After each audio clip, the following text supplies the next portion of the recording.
on the Rock are we watching here? Rumble on the Rock number 4. It has Number 4. Yeah, we have Paul Buentello, that guy, Gilbert Melendez. We also have Dennis Hallman, a young Dennis Hallman. Should be a good Oh, the Speedo himself. with yes, Mr. Speedo himself. That is correct. So definitely looking forward to this. Gonna be good. If everyone's ready, I'm ready to go. Let's go. Let's press I'm play. ready to go. Let's go. Welcome to the Rock. It says. We got some dramatic music playing. Guys kissing. We have missionary sex and punches. I have never understood getting in someone's face on the way in. It's like, we're going to fight in literally 30 seconds. Can't you just, handle your shit Right. for Yeah. that amount of time?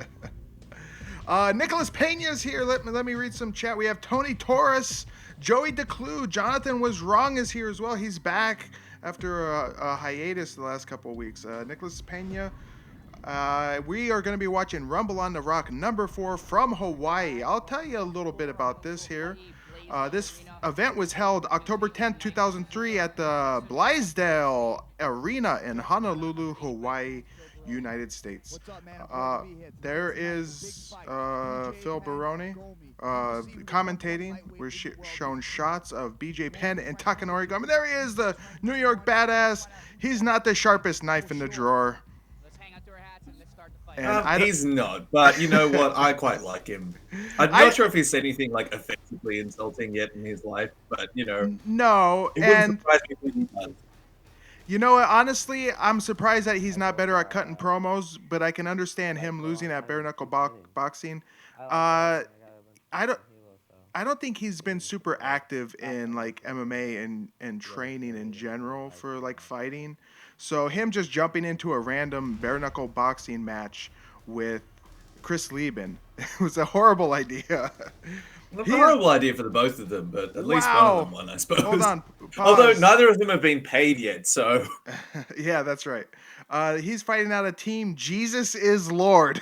What a team! Yeah, that's name. pretty fucking great. That is an amazing team name. Devilish Faces joined us. Hey, what's up, buddy? Joey DeClue's got bread. They all say audio is good, and let me know, fight fans, that you can hear the video as well. This guy with his hat and his glasses. He's Hawaiian. I'm a lover of good team names in mixed martial arts gyms. So the guy I'm fighting next comes from the School of the Human Weapon. That's a fucking great name. When is your next fight, by the way? 3 weeks today. Oh wow, training hard? Yeah. Not as hard as I should be, so we'll see how we go. I missed the fighters' names here. Is this Antonio Banuelos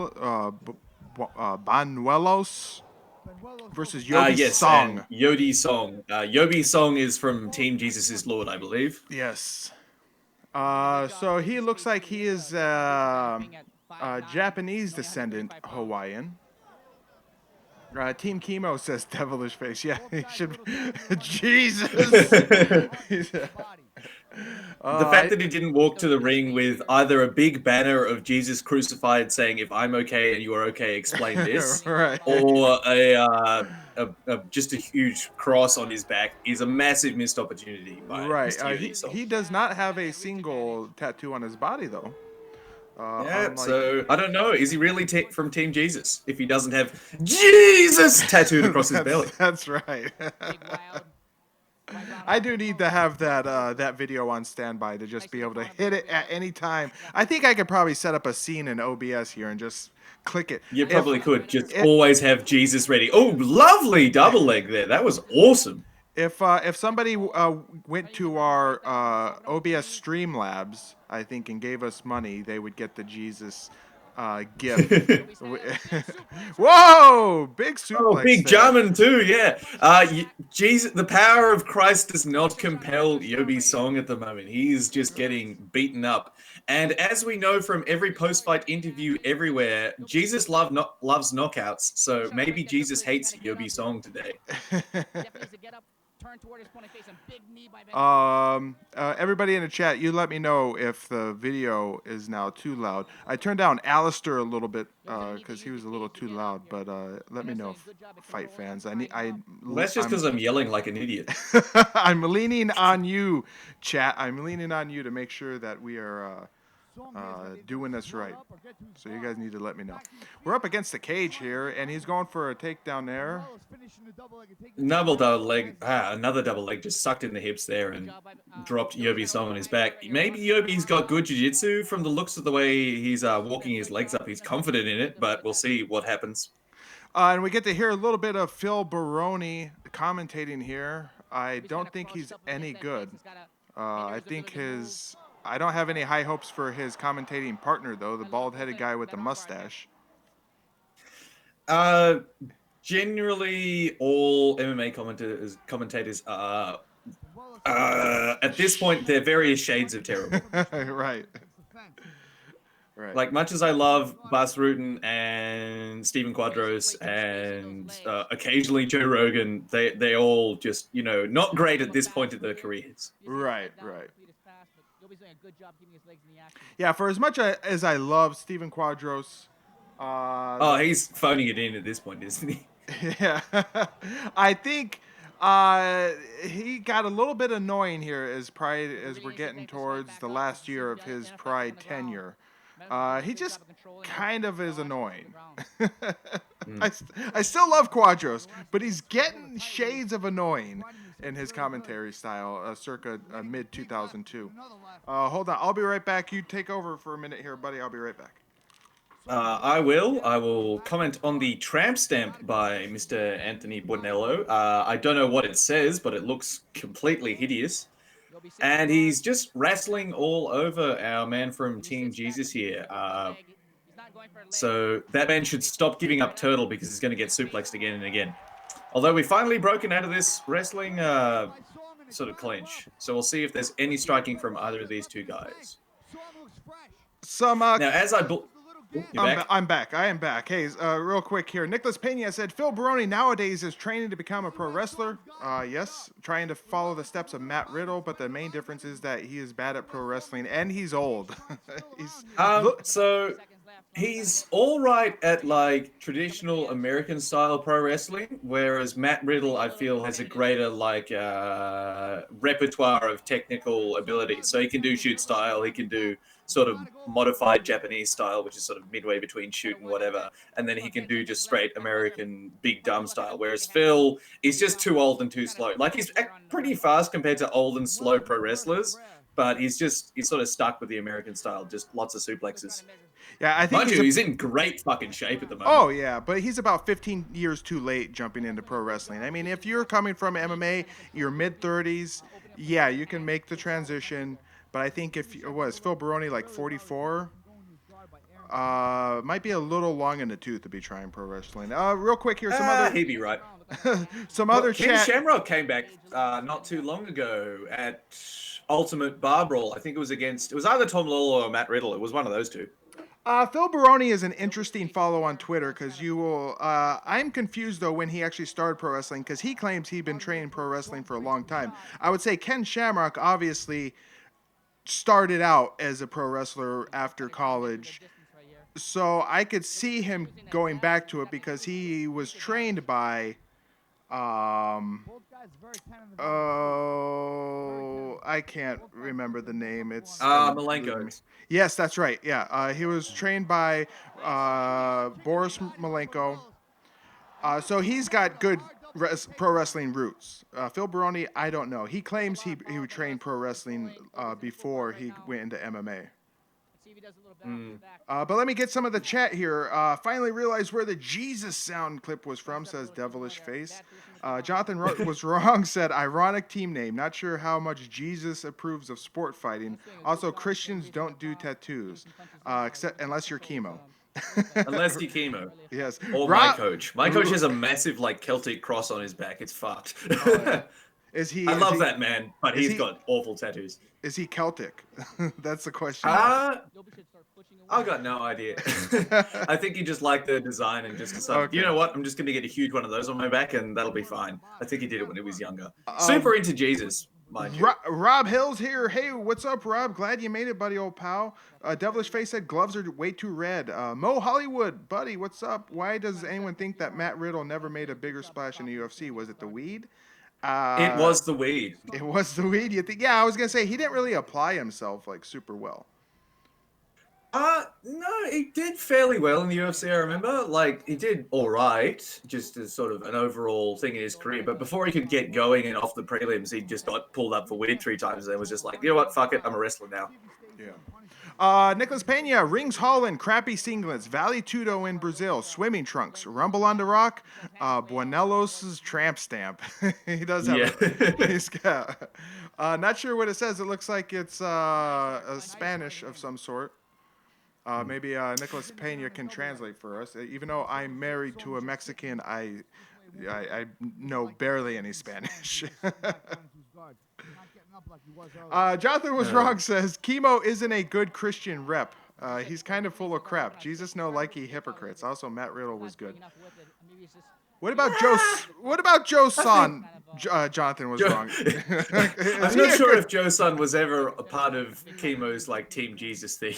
I mean, I'd fucking hope not. Well, he did come out carrying a cross in UFC 4. Yeah. Well, I don't. But was he just? That Chemo did that. I was never aware that Joe Son also did that. Joe Son also did that as well. Yes, he also carried out the cross, and it was a lot more ridiculous because you have this little Korean man carrying out a cross. So he was a part of Chemo's clique for a little bit, but I think he was using that to hide who he really was, and maybe he was guilty over his gang rape of a woman. Yeah, notorious shitbag Joe Son. Yeah, notorious shitbag. You also need the clip of him just getting his testicles demolished by Keith Hackney. By Keith Hackney, famed nut puncher Keith Hackney. Famed Tiger Claw strike, the one which he used to knock down Manny Yarbrough. Big overhand with his hand in like the Tiger Claw position. That was so cool. He is from a city down south, or a small town down south in Illinois. I don't know if he still has his air conditioning business, yeah. Right, yeah, I'm not sure.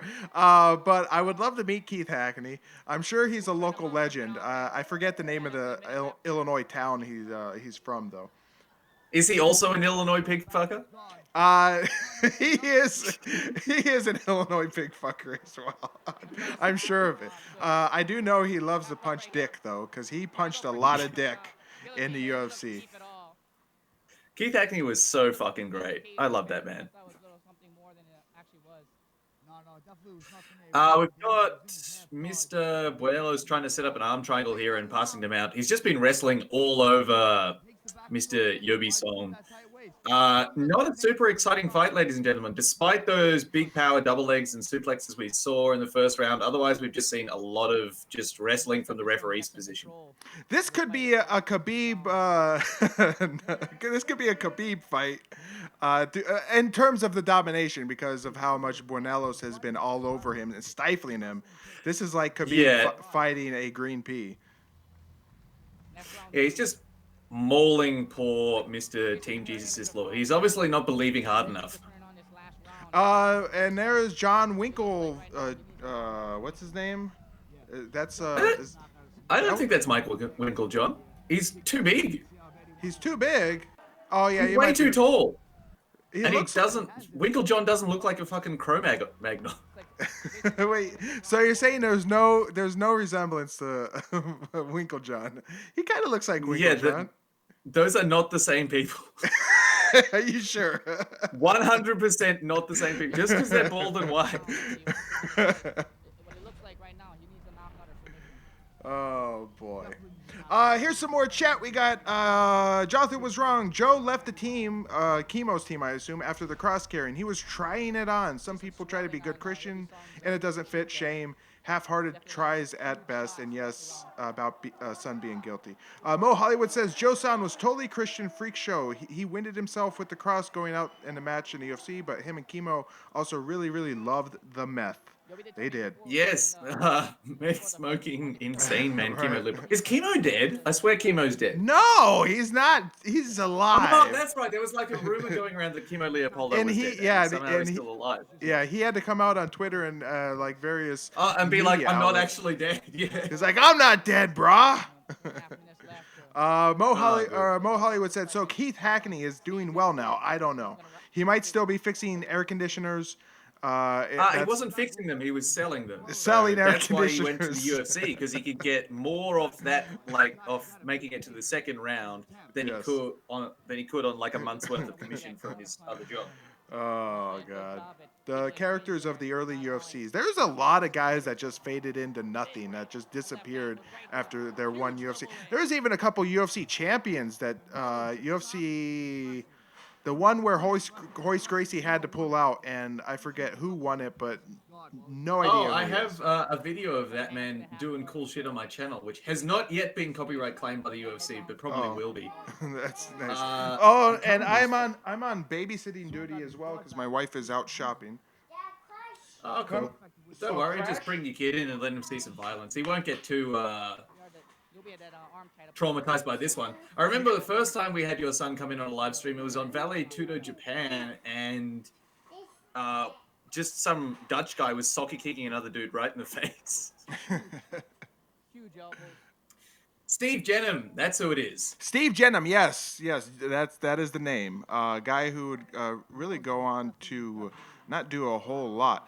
He showed up at a few promotions, but he just wasn't as good as winning UFC 3 suggested that he was. Right, Mind you, his like claim to fame is sexual assault choking Harold Clarence Howard while punching him in the face.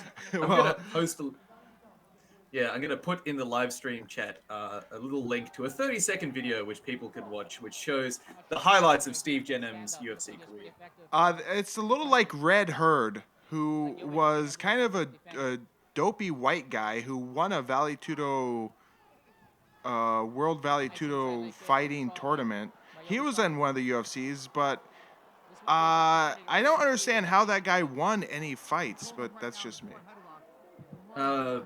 Sometimes people didn't actually win fights they said they won. Like Rafael Torre,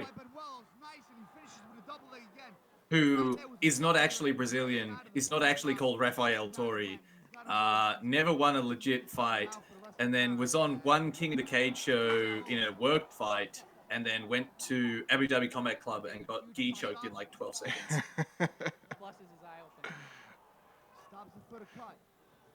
So I had something on the. We got a pretty. He's cut here above the left eye from those elbows, pretty vicious elbows. That's a pretty deep cut. I think the fight's gonna be stopped here potentially. It's Hawaii though. They don't give a shit. Well, we're gonna see a replay here of, and we have dramatic music playing as these elbows come crashing down on Yobi's song. Up, yep, there you go. Fight is over. It looks like. So apparently Team Jesus is Lord, not super great at training. And here's let's turn this up here so we can hear some awesome Phil Baroni interview, which it is not that good, but it's still, I guess, something to. Gotans has joined us. No good vibe. He's making sure to say hi to everybody. No good vibe. Jonathan was wrong. Has asked why Tiger White was so highly regarded. Tiger was actually really good. He got fed to the wolves to start his career, and then he hung out for a fair bit after he should have stopped. It was never like a top tier fighter, but he was sort of a jobber to the stars, if we want to give him that sort of title. Yeah, but I think getting beaten up by the Japanese for so long, and once he got out of Japan, he was better. He did really good. Like at King of the Cage, I've watched a lot of his King of the Cage title fights, and it goes exactly the same each time. He goes out, gets the shit kicked out of him in the first round, goes out in the second round, and either stops giving a fuck about getting hit and then just chases after the other guy, or he just pulls a submission out of his ass. It's so good, and people should watch those fights because he's great. A really well-spoken, nice guy as well. But let's listen to some Phil Baroni commentary. Speaking of well-spoken and nice guys, New York badass Phil Baroni. What was your strategy going into the fight? I just train hard, just was trying to exchange with my hands, but he kept showing the shot, so I just shot and just took him down. Good old wrestling. Yeah, you rode him with the tight waist. Looks like you rode him with the tight waist, even a spiral ride at one point. Yeah, and I was sitting on his leg because I thought he was going to roll through. Fit fight team, baby. California. What's up to all my friends on heel, baby? Yeah. Yeah. Pit fight team off safety. I wouldn't be nothing without John Hallman, Chuck Liddell, all my trainers, all my friends, my parents support me, everything. I want to go all the way, baby. Pit fight team. Pit fight team. Congratulations, all winner. Congratulations, all winner. So there you go. There's some. That was the awesome interview work of Phil Baroni. I know what I was gonna say. We were talking about domestic violence chokes, and that made me think of Tom Erickson immediately. Hold on. Oh yeah, just finishing that British guy with his domestic the violence kickboxer. choke. Yes. All right. So our next fight here is going to be Santo DeFranco taking on Deshaun Johnson. If you were to think of a more stereotypically African-American name than Deshaun Johnson, what would you think of? Tyrone Kareem? Possibly. Maybe. You can do the Denzel Washington approach, which is African-American first name and then U.S. state afterwards. Mm-hmm. Nice single leg shot. Good sprawl from Deshaun Johnson. I was going to say maybe Tyrone White. That might be the blackest name. There are a surprising amount of black men named White, and I remember looking up why that was, and I think it was because it's like a bastard name. Like they didn't know who the father was because it was possibly the slave owner, and so they've just added a last name on the end of it. Now that makes black people a lot more cooler. That they had like a Jon Snow, like a Snow as a bastard last name. That is pretty fucking awesome. Look, you get years and years of cultural oppression that you're possibly never going to recover from, but at least you get cool names. Right. Jonathan Was Wrong does say Leroy Jenkins. That's a pretty fucking great name. Yes. Now, when you said Tyrone, I was thinking of Tyrone Biggins, the blind black white supremacist character from Right, yeah. Tyrone Biggins, yeah. That was that first season of Chappelle's Show was probably some of the funniest stuff that's ever been put to TV, bar none. The second season wasn't bad, and the third season kind of sucked. But that first season, oh man, Dave Chappelle was on fire. The Rick James stuff is just absolutely top tier comedy. Yeah. So here we go. We got Deshaun Johnson on top of our stereotypical white dude with blondish hair who's... I think he's Italian because his name's like Santino Morelli or something like that. Santino DeFranco. That's right. Yeah, he must be Northern Italian because they do Italians up to the north that were able to evade getting destroyed and raped by the Moors. They avoided. Oh, are we thinking of that scene in True Romance? Are we? No, yeah. The Your Part Cantaloupe fucking one. That's right. I haven't killed anyone since 1983. That is real history, right? I assume that's real history. That. Yes, it is kinda, but it's also super racist. It's like, oh fuck. I can't remember what movie it's from, but it's like, oh no, the Spanish fucked the Mayans and turned them into Mexicans. I can't remember what's that from, but that fucking line. So yeah, our Northern Italian here. There is actually red-haired, blue-eyed Italians in the northern part of the country. Northern part of Italy is generally more stuck up, and they don't. They look down on the Southerners, and it might be because of the complexion and the eye color. Also, they're literally uphill of them, so they can't not look down on them. All right. Yes, they're in there. They're by the Alps. You know, the Alps Italians, they call them. Yes. So, audience, if you did not turn in for mildly racist commentary on the epigenetics of the world, this is what you get. You know, this whole new adpocalypse that just hit YouTube and all these channels got demonetized. A month ago, YouTube sent me a notice saying, we've demonetized your channel. You can't get super chats. I don't know why. What did I do? What do we do? I don't know. I don't know either. Like I've applied for monetization every single time. They're just sending back, no, we haven't given it to you, and then reused content. And I'm like, I've literally never posted the same video twice. What the fuck are you on about? Yeah. And yeah, they're just not going to let me. And it's because YouTube is a dumpster fire that has lost money every single year since it's been started. Sure. And so they just sort of it's no longer in their interest to monetize new channels because they can't support the ones they already have. Right. I think it was a huge mistake for Google to buy YouTube. YouTube was better off not being a corporate entity. But I wish that what was the name of that website that fuck, I can't remember. It'll come to me in a minute. I'll think of it. Vimeo. Yeah, it was a video channel. I think it was somethingawful.com. Somethingawful.com. That was they were like a video upload service. You could upload your videos, I remember. I don't know if you could still do that. The somethingawful.com. Anyway. I got no idea.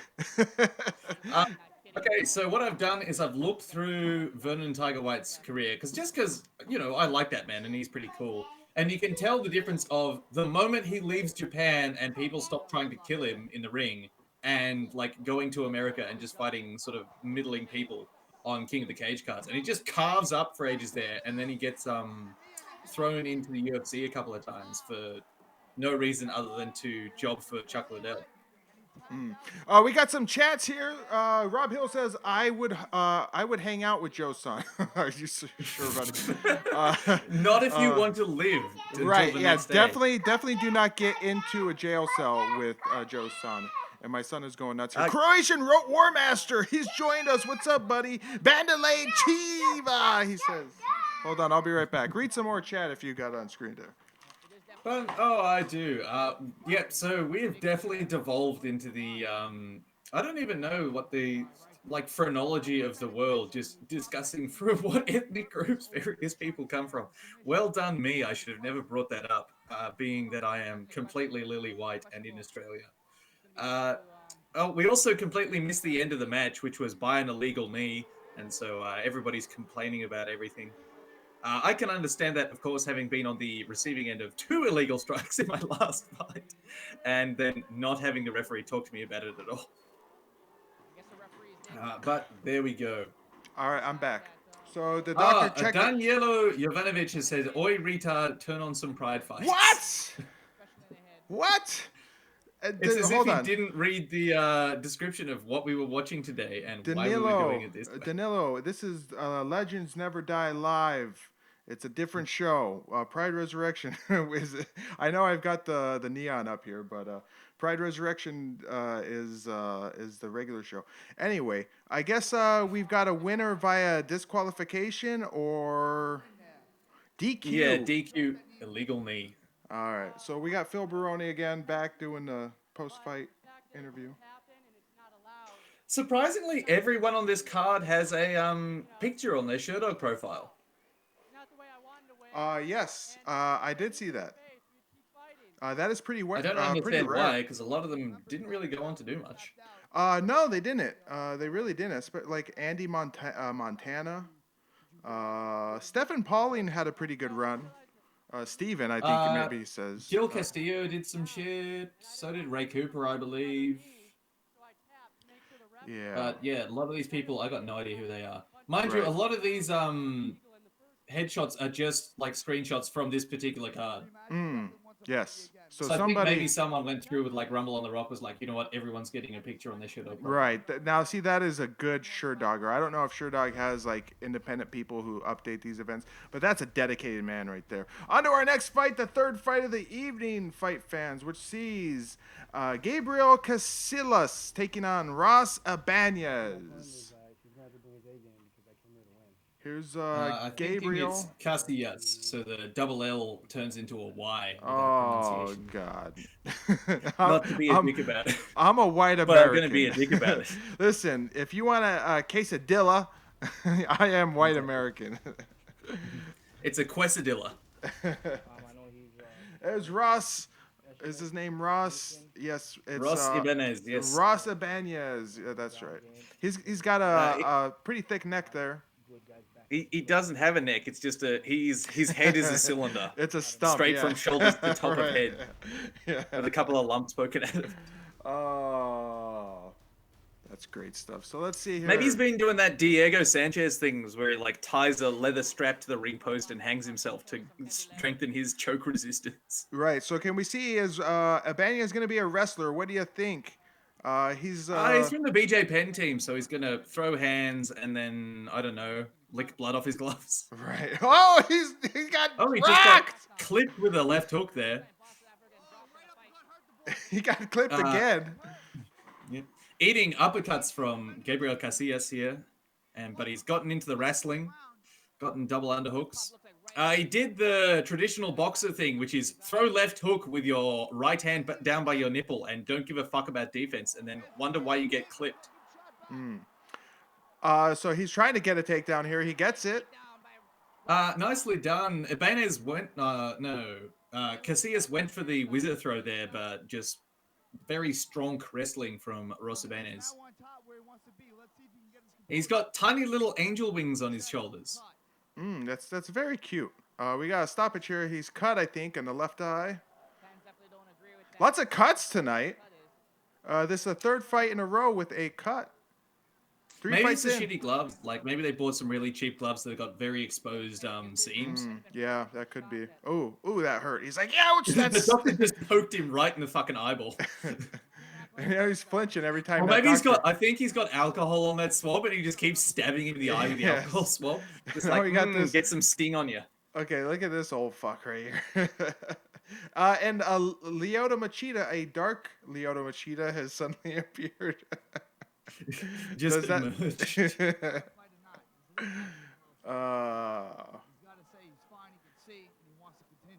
So yeah, they're getting a lot of cuts. 3 fights in, 3 cuts. Of course, the first one was from vicious elbows. Oh, he's like, yeah, get it. He does not like the alcohol. Stop That's poking whatever. me in the fucking eye. Come on. Right. So the fight's gonna continue here. Where it left off, even as in the guard. So we'll see if Abanez here can overcome the cut and take out Casillas, whatever his name is. Up kicks from Casillas here.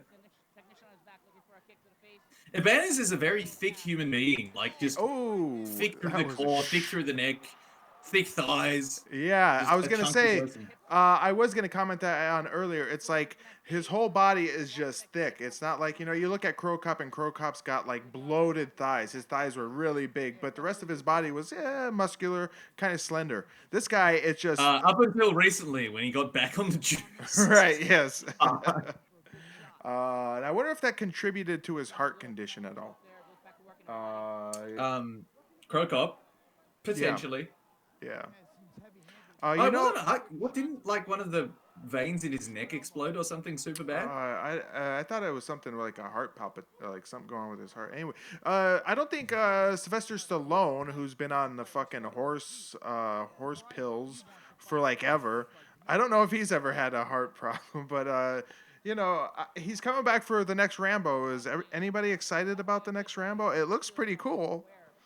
I quite liked the last Rambo, even though the entire third act of that movie is just people getting cut in half with a machine gun. Yes. It was gruesomely violent.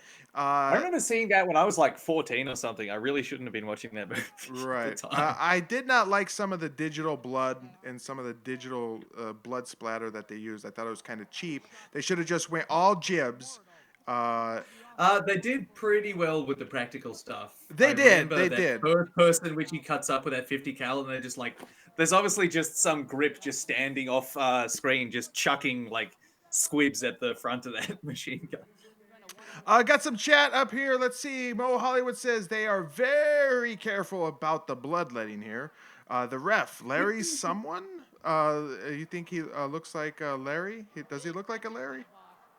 Nicholas Pena asks, what fight is this? This is Ross Abanez versus what's his name? Diego Casillas? Gabriel Casillas. Gabriel Casillas. That's I think it's Gabriel. Gabriel. There you go. Yes.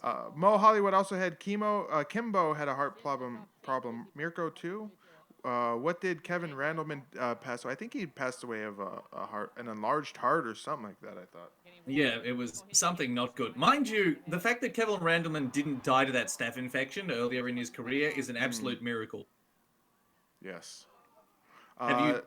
So people in the chat, if you want to give yourself nightmares and always inspire yourself to shower the moment you get home from training, go look up Kevin Randleman's staph infection. Yeah, it's Because you can gross. see Don't like do a it. hole through his underarm that you could put your whole arm through. Yeah, really gross. But I mean, he wasn't stabbed with a piss-covered knife. Exactly. Look, he's doing all right.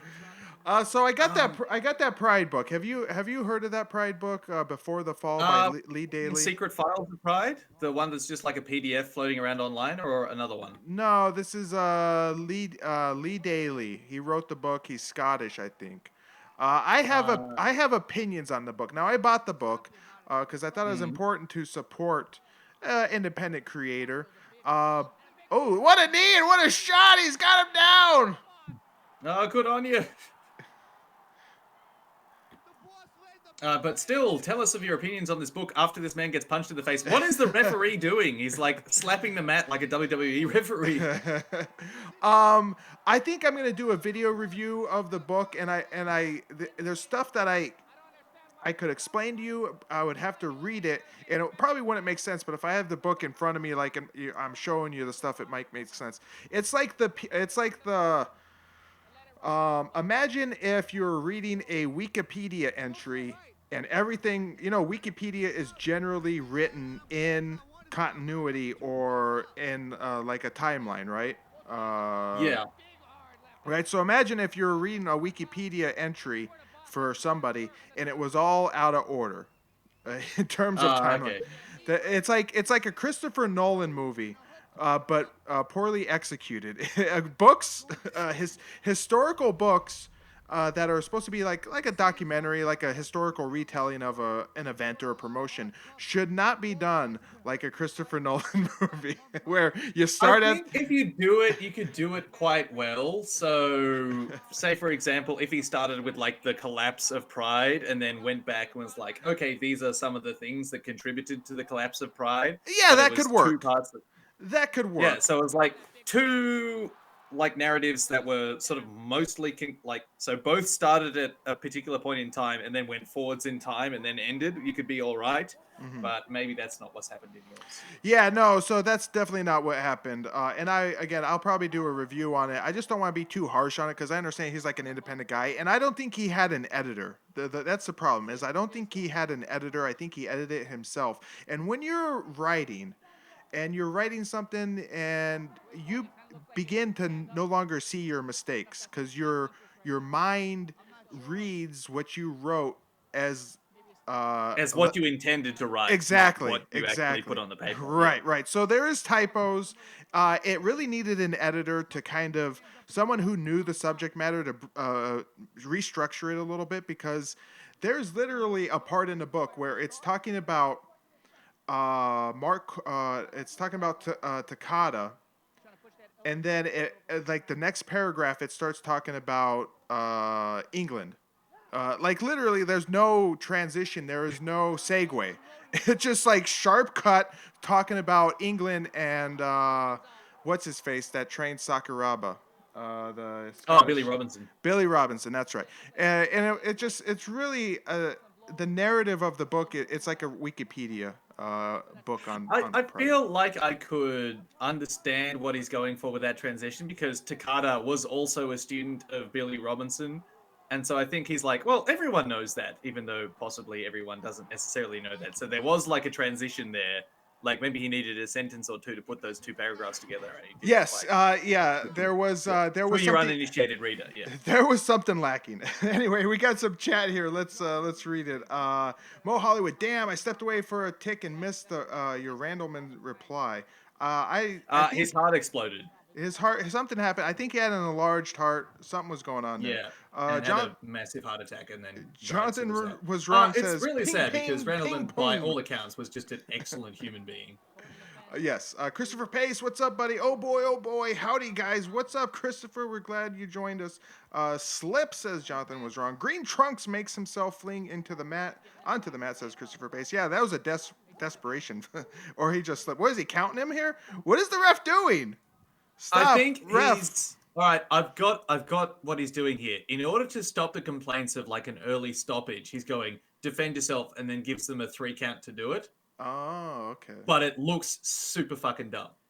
Let's see this again, because he is. This is really odd. Is this a Rumble on the Rock rule? I Or think is it this? might be. This is kind of weird. A little bit of pro wrestling in here, and it's like the Japanese "give up," but just maybe Hawaiianized.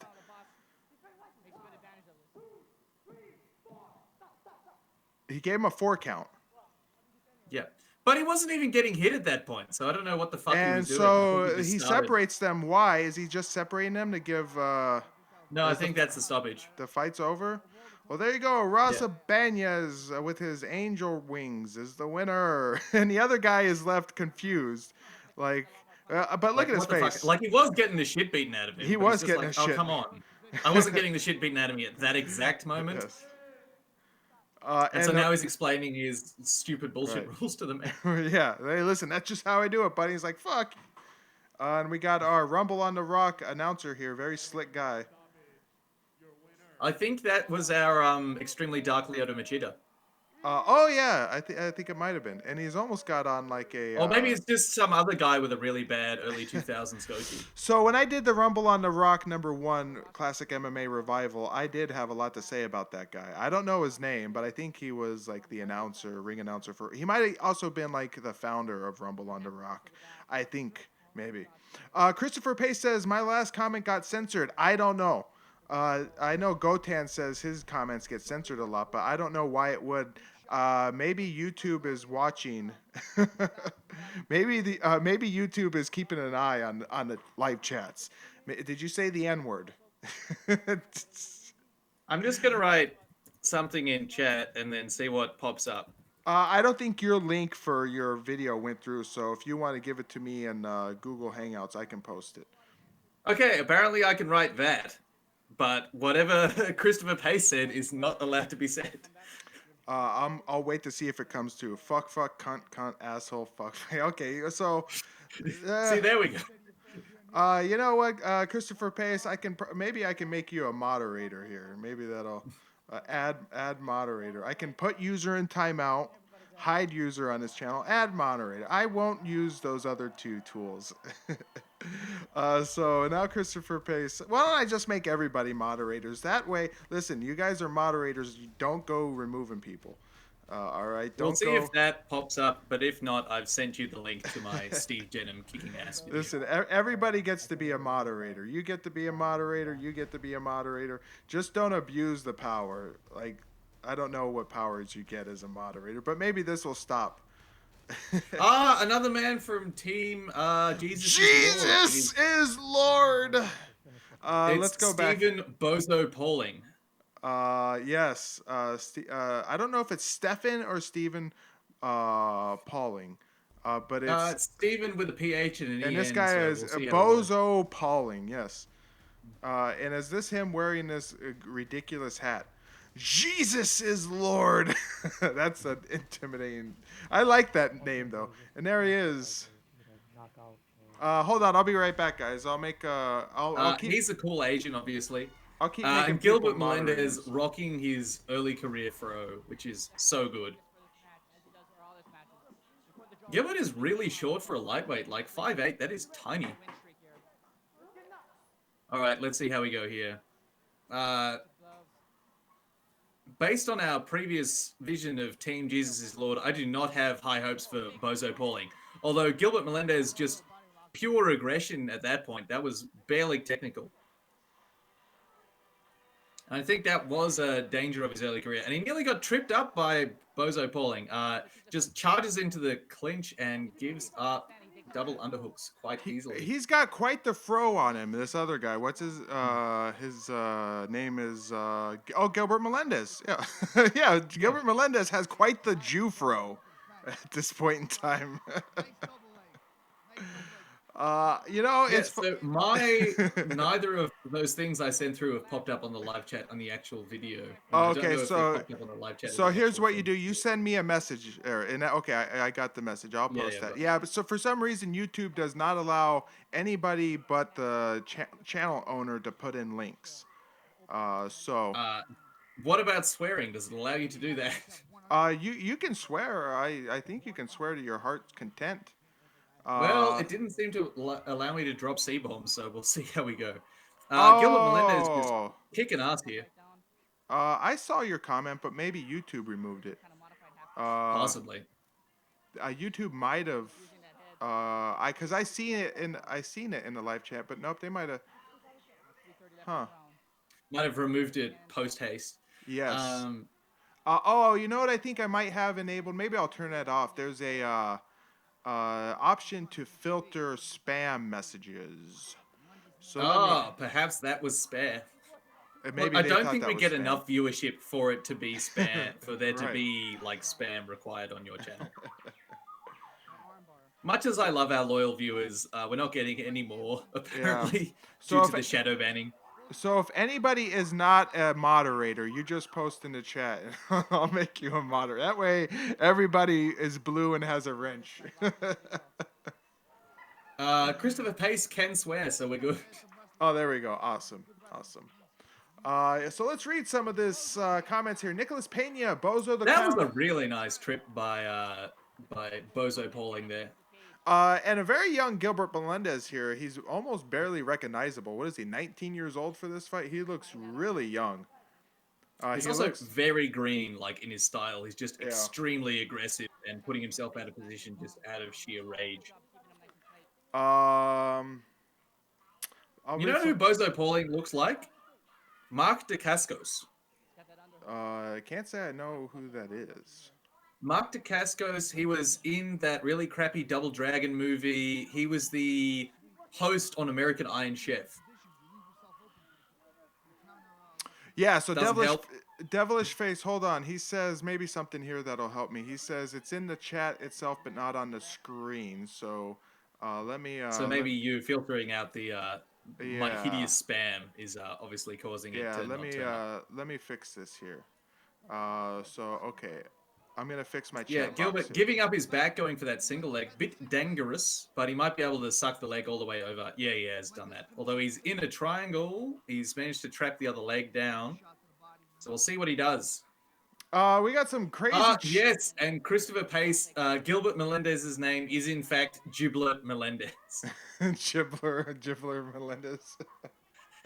When the Reebok deal first came in, Gilbert Melendez's shirts were all misspelled. And I wonder if anybody got a Giblet Melendez shirt. That would be So, a very valuable collectible. But let's that'd get be through. a massive collector's item. I'd pay twice market price for that. So Little J Moxie says also there's been some YouTube drama that may be the problem. Yeah, like I said, so like a month ago before this whole new round of adpocalypse and channel demonetization kind of hit, YouTube completely demonetized my channel. They took away monetization. They took away super chat. Okay, maybe it was that one time that the tit appeared on screen during a live stream. There was that what was that? That one event, that Brazilian event that was in Aruba, where there was Oh yeah, I remember the tit. a topless woman on a beach. So, but anyway, so no, like a month ago, like complete demonetization, no reason given, just gone.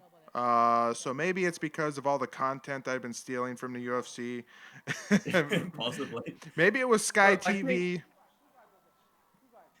with some other channels, I can understand them getting all salty about it, especially if it's their own work and they're getting demonetized. But what we do is we bullshit over videos of other Right. people's stuff.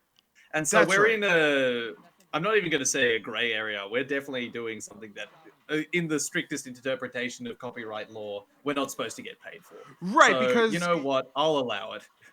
this is a complete transformation of the original material. You cannot say like this is taking money away from anybody, because anybody who wants to actually watch this Rumble on the Rock, they're not gonna be satisfied Yeah, you with. can't pay anybody for this. I don't think. I don't Right, think it's yeah, a fight pass. I don't right. think But it if it exists if it was anymore. if it was a UFC can't say we're taking money away from them because we're having the video on screen and we're talking over it. Nobody is. This is not a replacement. This is transforming. It's like you couldn't say that you're gonna lose money because people wouldn't be satisfied if they really wanted to see the original UFC event. They're not gonna want to hear a couple assholes talking random shit over it and talking about fucking God knows what. Exactly. We got Kiryu Kazuma. He's here. Hey, friendo. He's gonna get a wrench. Everybody gets to be a moderator who comes on and watches the stream today. Everybody. Excellent. I'm going to abuse this power massively. Yeah, don't do that. Oh boy. Yeah. So if you All right, start, let's see how we go in the second round here. Because if Gilbert, obviously the more skillful of our two combatants, but just completely green in his approach. see, I don't think moderators can ban each other, but you might be able to filter each other's messages out. But no, I don't see. There's nobody that Okay. anybody would want to have their messages filtered out. We're all friends. Hold on.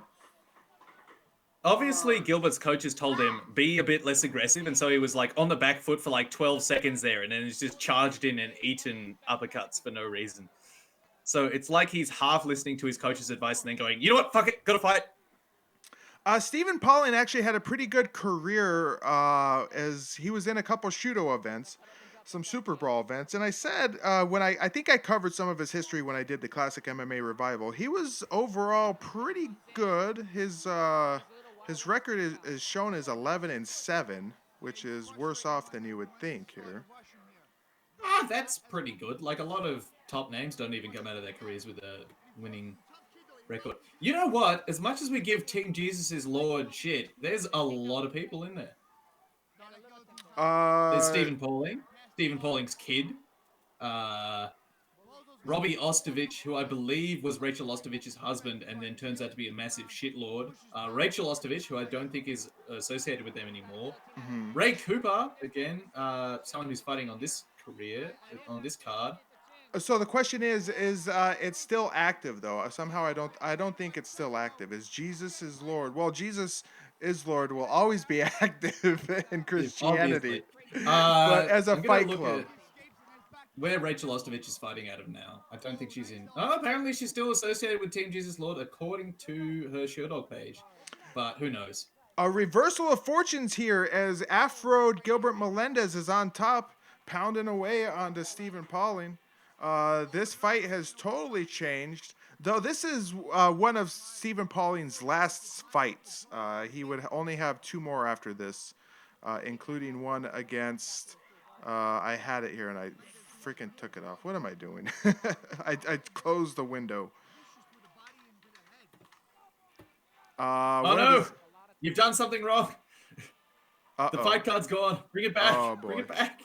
There we go. I don't know why the display capture keeps getting turned off, but for whatever reason, it keeps getting turned off. Hiroyuki Takaya and Jens Pulver. Jens both Pulver, super legit yes. fucking dudes. Especially at the time. Jens Pulver circa 2004 was a pretty legit.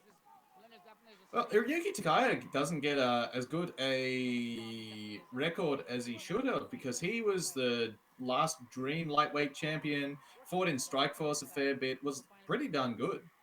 I will say if Gilbert Melendez had dyed his hair green and put some white face paint on, he would be a perfect clown. His hair is He'd be goofy. an excellent clown. His hair is really kind of got that bouncy, curly clown style to it. It's really kind of ridiculous. It is really ridiculous. I got no idea what to call it. Maybe he's got some of that. Okay, in Coming to America, the like romantic opposite of Eddie Murphy's Prince, like his competitor in the romantic conquest of what's her name. He had like this soul glow. That's what it was called. Maybe he's got some of that soul glow in his head. Yeah. Oh boy, they're making a sequel to that movie. Hollywood really is creatively bankrupt. They're doing a Not sequel. necessarily Hollywood itself, just anybody who's making an economic decision in Hollywood is Yeah, creatively true. Yes, yeah. They have But no. also, then there are people who are like, "Oh, I need to make some money. Fuck, I'll just churn this out." And then they go, "Oh, surprise! Right. I They. earned money for this remake script I I. made in like a weekend.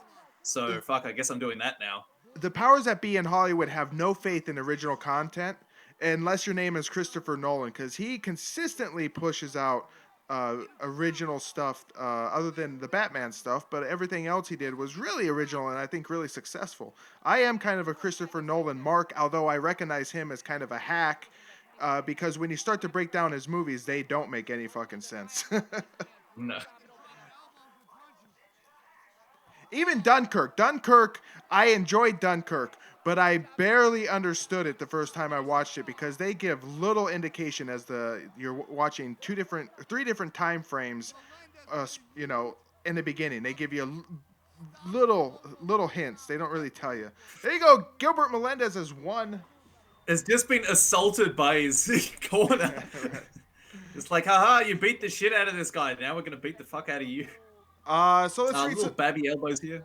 Yeah, he starts support on here. Let's read some chat here. Nicholas Pena says, I think the Jermaine de Randime was on the men's roster when the shirts were released also. Talking about the Adidas shirts or the, what is it? Reebok shit. Reebok, that's right. Jonathan was wrong. Says, Adidas does in fact own Reebok, so you're not completely wrong there. I was right by default. Give Kazuma a wrench. I gave Kazuma a wrench. Jonathan was wrong. Also says you get a wrench and you get a wrench. Yep. I was wondering what was up with all the wrenches. Says Kazuma. I don't even know how to abuse my powers. Says Devilish Face. Christopher Pace says this fight isn't even about the fight. It's about Giblert's hair. He is Giblert here. This is totally his Giblert. This is Giblert here. Phil Baroni. Let's listen. Good fight. Hey, good job, Bozo. Did he say good job, Bozo? He should be called Bozo. Let's listen to the interview here. He should be Bozo the Clown. Yeah. Man, what do you got to say? First of all, I gotta thank Jake Shields, right there, that man. Jake Shields. Ex-champ 170s. Taught me everything I know. Taught me how to do mixed jiu-jitsu, a little modern with some ground and pound and some wrestling. So I mixed it up. It worked. Alistair, can you hear the video now? Can you actually hear it? Yeah, okay. Okay, so he just gave props there to Jake Shields. Congratulations, man. Phil Baroni is completely fucking lost. He should have been He's so jacked. He is jacked, and his hair is really goofy here. It looks like he's. I don't think you can be like a more 2000s man than Phil Baroni. Like spiky hair, shitty goatee, just jacked to the gills. He is. What was that show called? The Jersey Shore. Jersey Shore. He is a Jersey Shore. Good fight. Hey, good job, Bozo. Good fight, Bozo. There you go, Gilbert Melendez, and we'll turn it back down.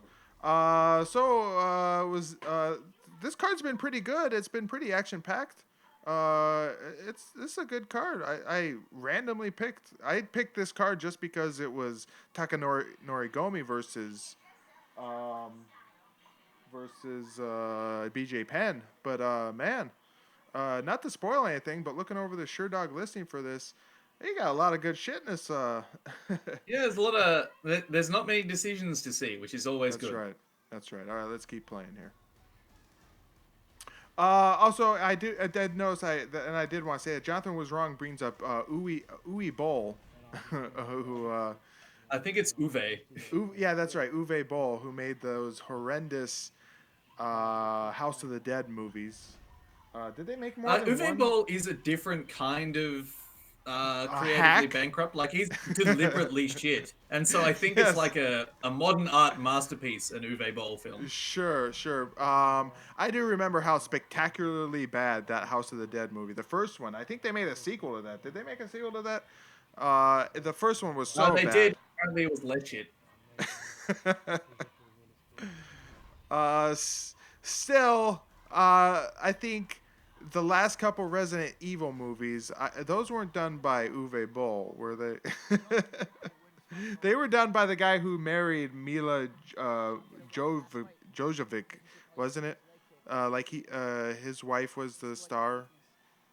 No, that's not Bowl. That's Paul W.S. It's either Paul Yeah. Thomas or Paul W.S. Anderson. Yeah, Whichever that's one's right. like not the stupid arty one. Yeah. The one that did Event Horizon. Yes, yeah, he is the one that did the Resident Evil. But no, I like the artsy Anderson movies. The Three Brothers, I think that's what it's called. Three Brothers. Hold on, I'm looking both of them. Okay, so Paul W.S. Let's pause this. Anderson is the artsy Event one. Horizon guy. Oh no. Yeah, and Paul Thomas Anderson is Paul the Thomas Anderson. artsy one. Yes, the artsy one who's all his movies are kind of weird, but Three Brothers that has it's really good. It's a really good movie. I like it. Anyway, I wasn't a big fan of the movie about the hotel with what's his name. But I did like the You're gonna one. have to be. Gonna have to be way more specific there.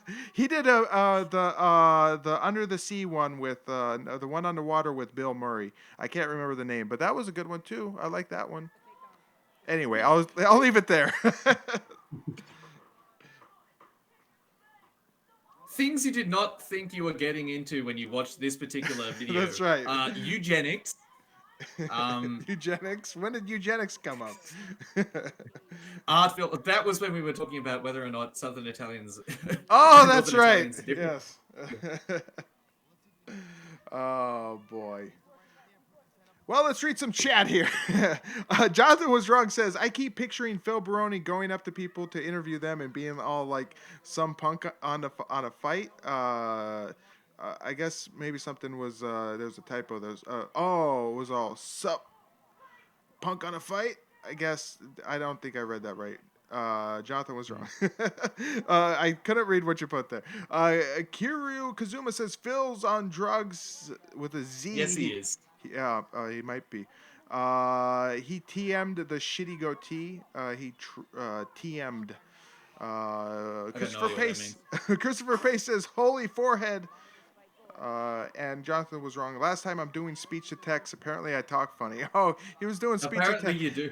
That's really lazy, Jonathan was wrong. That is really lazy. Oh, apparently, I want to cleanse the specials. Oh god.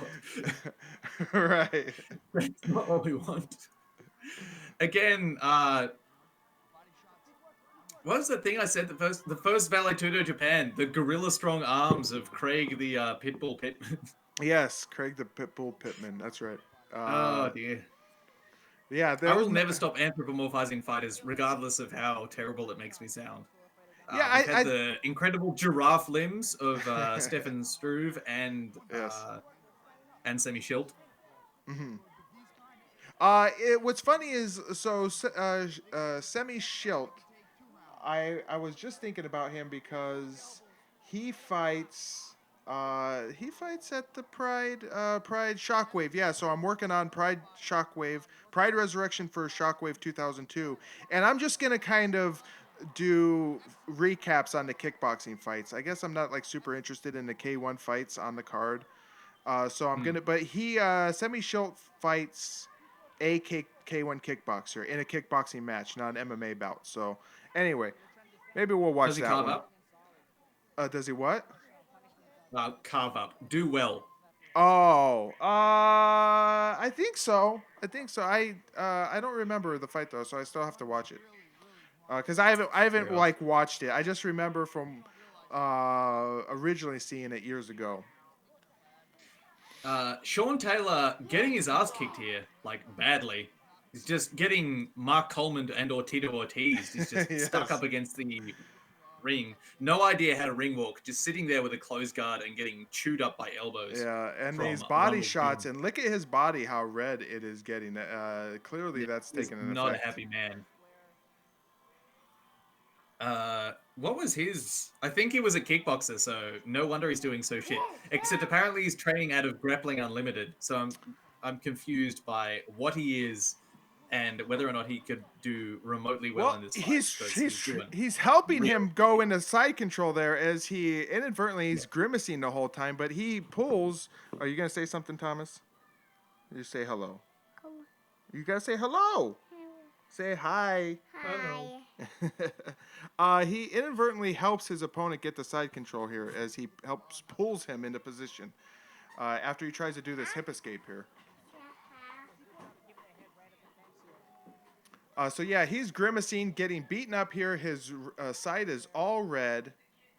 I think maybe one of his ribs is blown out. Yeah, he tries a Like position just here. just the sheer look of discomfort. Either he's completely uncomfortable grappling, and you see that a lot with people who have just got no idea what they're doing. They're just trying super hard all the time. There's a massive grimace on their face. Yeah, Or one of his ribs is blown out from one of those punches. sure, and that happened to me in my fight, so I could feel him here. I know what he might is kind of going through if that's what he's going through. He's getting pounded though. This fight should be stopped. He's getting totally destroyed here on the ground. Christopher Pace says Takayama would have been much better in Pride if his arms were a bit shorter during UWFI. He was very unique for his type. I think he would have did better in Pride if he didn't kind of let himself go. He was a lot skinnier and in great shape. Yeah, he was in such good shape. Like in UWFI, he's like this tall, beautiful, shredded Japanese man. Yeah, absolutely. And then in Pride, he's just this lump of shit who looks awful. Right, yeah. It's like as soon as he and he wasn't some spring chicken in UWFI. He was still like in his late 20s, early 30s as a rookie. Yeah, because he just finished his basketball career and then transferred in. Speaking of Takayama, anybody who wants to give money to that man, because he is in not a good way, they should. He got paralyzed in a pro wrestling bout. He's currently got use back into his fingers, and so it's sort of promising as to whether or not he'll be able to get like limb use back, but at the moment not doing well. So please, but I think there's like an online store. If you've There got is. Fire It's Pro in Wrestling, Japanese. you can buy Takayama as like a wrestler in your Fire Pro Wrestling world, and everything out of that goes to supporting Yoshihiro Takayama. Yeah, so do that. There's a Japanese store that you can like add to cart like a donation to him, but it's all in Japanese, so it's pretty you got difficult. no idea what you're doing. Exactly. Yeah, that's why I suggest the Fire Pro Wrestling one, because that's the easiest way to do it. And also, Fire Pro is fucking great. Not that I play it, but it's just an awesome idea. My experience with Fire Pro Wrestling was on the Sega Saturn. I had Fire Pro Wrestling S 6-man scramble. I had a lot of fun with that, even though I didn't know any idea how to work the navigate the menus and shit like that. But once you got into the game, it's a wrestling game. It's kind of easy to figure out. But yeah, I was a big fan of Fire Pro Wrestling on the consoles. Haven't really. I've seen the new Fire Pro Wrestling that's on Steam. I don't know if Fire Pro Wrestling World, yeah. Yeah. I've got a suggestion for one of your video game interludes with a Colombian good vibe. Yes, go ahead. Seeing as you love old school fighting games, I think you should do Masakatsu Funaki Hybrid Wrestler for the SNES. Yeah, we could do that one. That one I think is played kind of like a traditional, almost like a Fire Pro game, if I remember. It is a bit of a wrestling game, but if you pick two of like the fighter characters, you've got fighting moves rather than just like traditional wrestling moves. So that's always fun. Plus, you can be Ric Flair and just say "woo" all the time. Oh, can you play Ric Flair in it? His name isn't Ric Flair; it's something else. But the Japanese were amazing at skirting copyright law because they did the same thing with Fire Pro Wrestling. They weren't legally allowed to use like the American wrestler names, but they still made exact lookalikes. Yeah, exact copies, and just gave them like a close approximations of their nicknames. So Fire Pro Wrestling. The first round is. Oh no, we're in round number 2 here. Yes. But yeah, it's just been 2 rounds of just assault on poor old Sean here. Yes. He just got rocked there with a 1-2. Christopher Pace is talking about Astral Bout 3 on the SNES, the Rings game. I have that, but I cannot for the life of me work out the controls. I played as Volkan, and I got beaten up by, what's his name? The karate guy. Satake? The really shit karate guy. Masake Satake? No, a different one. Hold on, I'll look. He retired like 5 times and had it's Willie something. It's not Willie Wilhelm, it's not Willie Peters, it's another Willie. It's another Willie. There are a lot of Willies in Rings. Rob Hill asks, wait, Fire Pro Wrestling was on Game Boy, right? I think they had one on the Game Boy Advance. And this fight needs to be stopped. Get in there, ref. Okay, finally the fight is stopped here. As our poor kickboxer there. You said he was a kickboxer, right? He just got assaulted. He got decimated. He did indeed get decimated. Reduced by 1/10. Reduced by 1/10. These elbows to the body that is just a work of beauty, work of art, his work to the body there. That's how, if you're a top guy, you're on top, that's how you make work in the body successful. You get them thinking about the body, and then you can crush their head. I found using the Damian Maya method of just putting your forehead directly on their face and then just going apeshit on the body works quite well for setting up guard passes. Yes, so let's hear some more terrific Phil Baroni commentary here. Sean Taylor.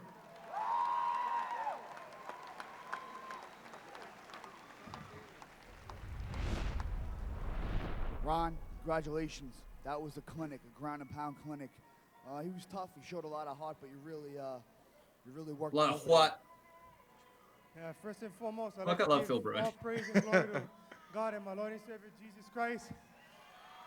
He might be from Team Jesus is Lord. Jesus is Lord. Jesus! The Team Jesus is Lord. As I think this is their first win though tonight. Team Jesus is Lord. Yeah. Yeah, because Bozo Pauline lost, and then the other guy in the first fight. If it wasn't for him, I definitely wouldn't have been in this ring. And for some of the guys back ring, the backstage, Brada, Bozo, all those guys, Jesus is Lord. Those guys is tough. That's my brothers. But I'm sorry I never stand tonight. I lift my hats off to Sean Taylor. I just had to make the night short because tomorrow I gotta go work. He almost sounds like he has a French Canadian accent, but I know he doesn't. It almost sounds like it though. I think it's Hawaiian mixed with something. Ron, you've been fighting forever, man. I was watching tapes of you fighting before I ever had my first fight in MMA. UFC, man. You're supposed to fight another couple of times. You're looking to get in there in the big show sometime soon? Tell you the truth, I don't think UFC... So is Rumble on the Rock pleased with Phil Baroni here bringing up the UFC and like, hey, are you going to leave Rumble on the Rock to go fight on the big show? Maybe.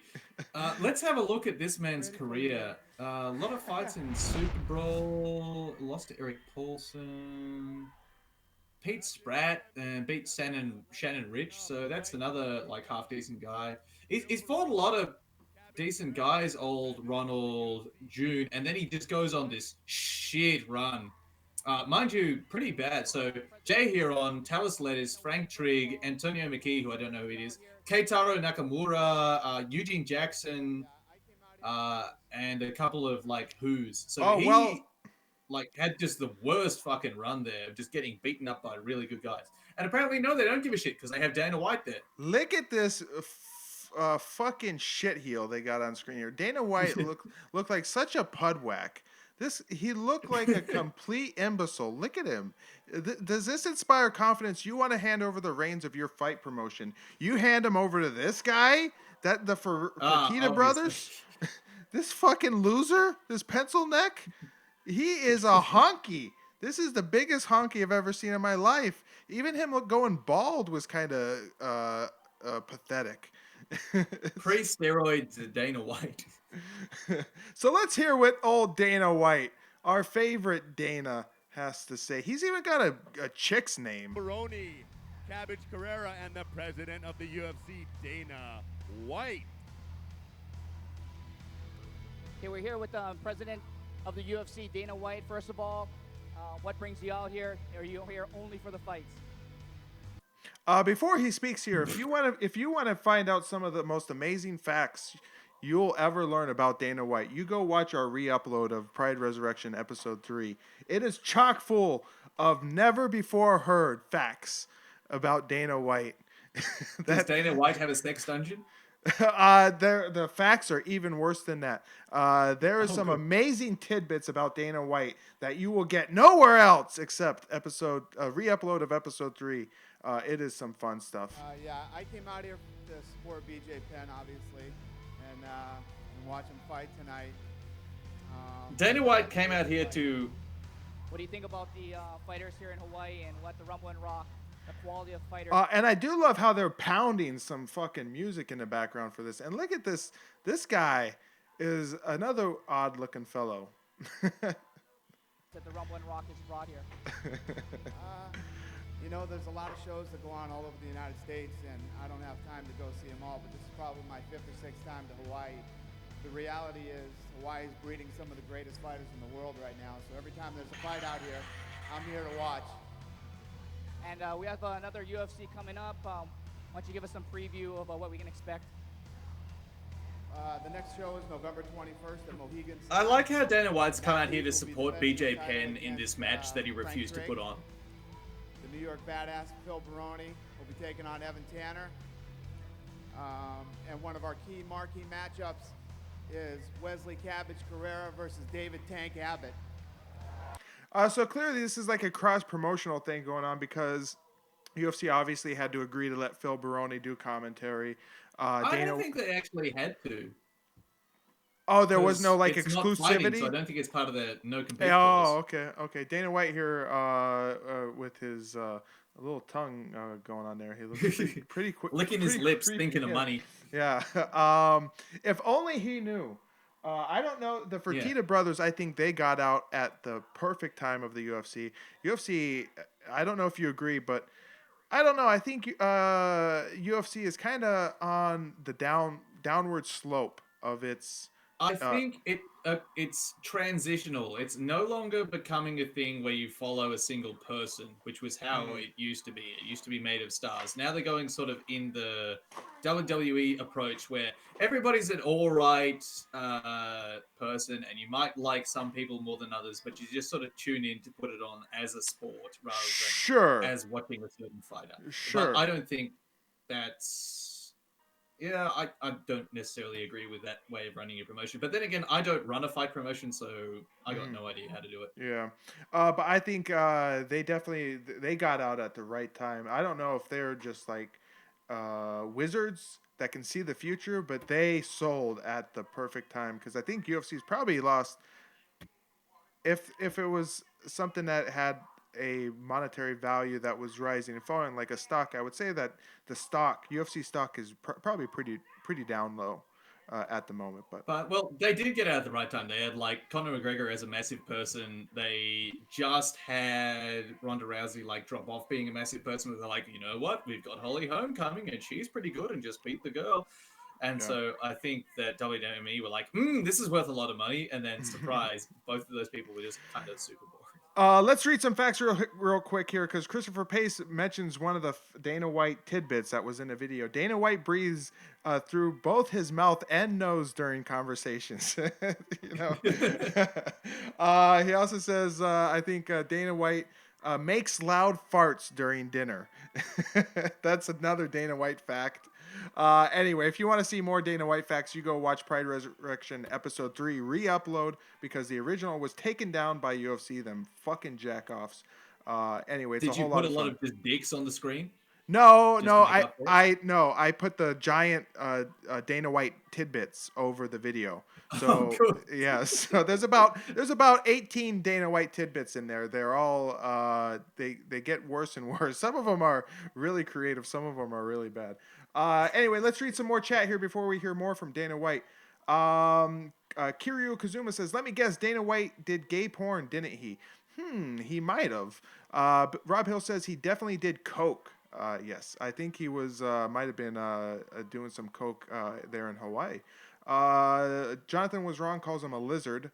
Dana White, or here goes nothing. Dana White's hair pattern makes him look kind of like a road warrior animal. Yeah. Yeah, he just needs a bunch of steroids, no neck, and some face paint. Yeah, Jonathan was wrong. Says UFC going downhill. All fighters are boring. Kazuma kind of echoes that. I get bored with UFC. Age of Reason, what's up, buddy? Thanks for joining. You get to be a moderator because you just joined. So you're a moderator now. So thanks for coming on, Age of Reason. Jonathan. Okay, let's just continue here. So Dana White, it looks really bad, especially his bald spot. I mean, it doesn't look so bad up front, but then you look at it at the side here. He should have just like chopped it all off at this point. I know he let this go on for a couple years, but Let's move on to the New York. this guy here has the right idea. I mean, he knew when it was just time. like you can see that there is male pattern baldness going on based on the like 5 o'clock stubble on the back of his head. Yeah. But he's just decided, you know what, I'm gonna embrace being That's bald right. now. Yeah, you got to get to it early because then that way people get used to you being bald. It's like, you know, I think some of the people that didn't really do it early enough, Kurt Angle did it early enough. Paul White or Big Show, it was kind of weird when he did it. Like he, you know, Well, was he like, had super long hair, but it's like Yeah. the Undertaker. The Undertaker's like hairline is receding at the moment. Like yeah, so but now he's he like looks 60 like, years old. Yeah. he's like really old. Exactly. So I think that was what was happening to the Big Show, and then he just went, you know what, I'm gonna be bald now. Seat in the 6th row, 'cause that's where his drawer will be. And if you're lucky enough to catch it, find me after the show. I'll autograph that bitch for you. Phil, tell me how you really feel about Evan Tanner. He's a fucking dead man. That's the bottom line. So Phil Brody talking Evan shit. Tanner. Interesting man, Evan Tanner. Yes, he lived a interesting life. And then Sadly, he just decided that he was just gonna walk off into the desert one week and then died. well, yeah, I think Just as a that's kind of how it happened. I think he rode a bike out there, motorcycle, and the motorcycle broke down, and I think he tried to survive as long as he could, but obviously Death Valley. I think he was like in Death Valley. And if you know anything about Death Valley in the USA, it's called Death Valley for a reason. It is probably one of the hottest desert depressions on Earth. Pretty horrible place. There's Cabbage Correira showing off his skills. He looks like a lovely guy. He's got a charming smile on him.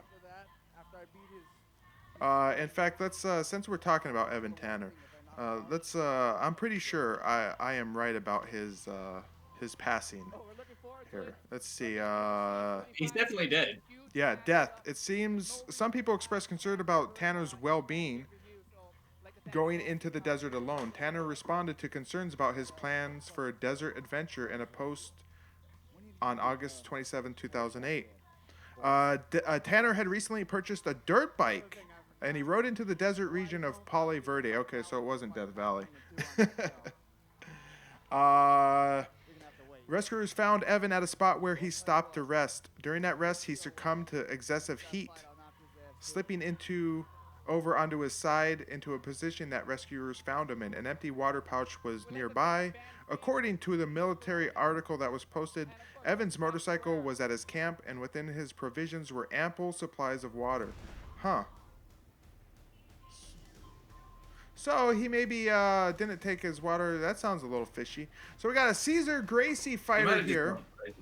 Yeah, he might have just gone crazy too. We have Gil Castillo. I don't know where I've heard of him, but he has done some good things in his life. And then we've got Renato Verissimo. He's fighting. Have a look at Gil. Renato Verissimo and Gil Castillo. Is he the Gracie fighter? He's the Cesar Gracie? Yeah, Gil Castillo is a Gracie fighter. He was in 3 UFC events. He lost to Dave Manet, beat Chris Brendan, and then lost to Matt Hughes. His final fight in 2006 was versus Jake the Juggernaut Ellenberger. Jake had one of the best nicknames in all of MMA. Jake the Juggernaut. Yeah, Jake got absolutely ruined by Edmund Tarverdyan.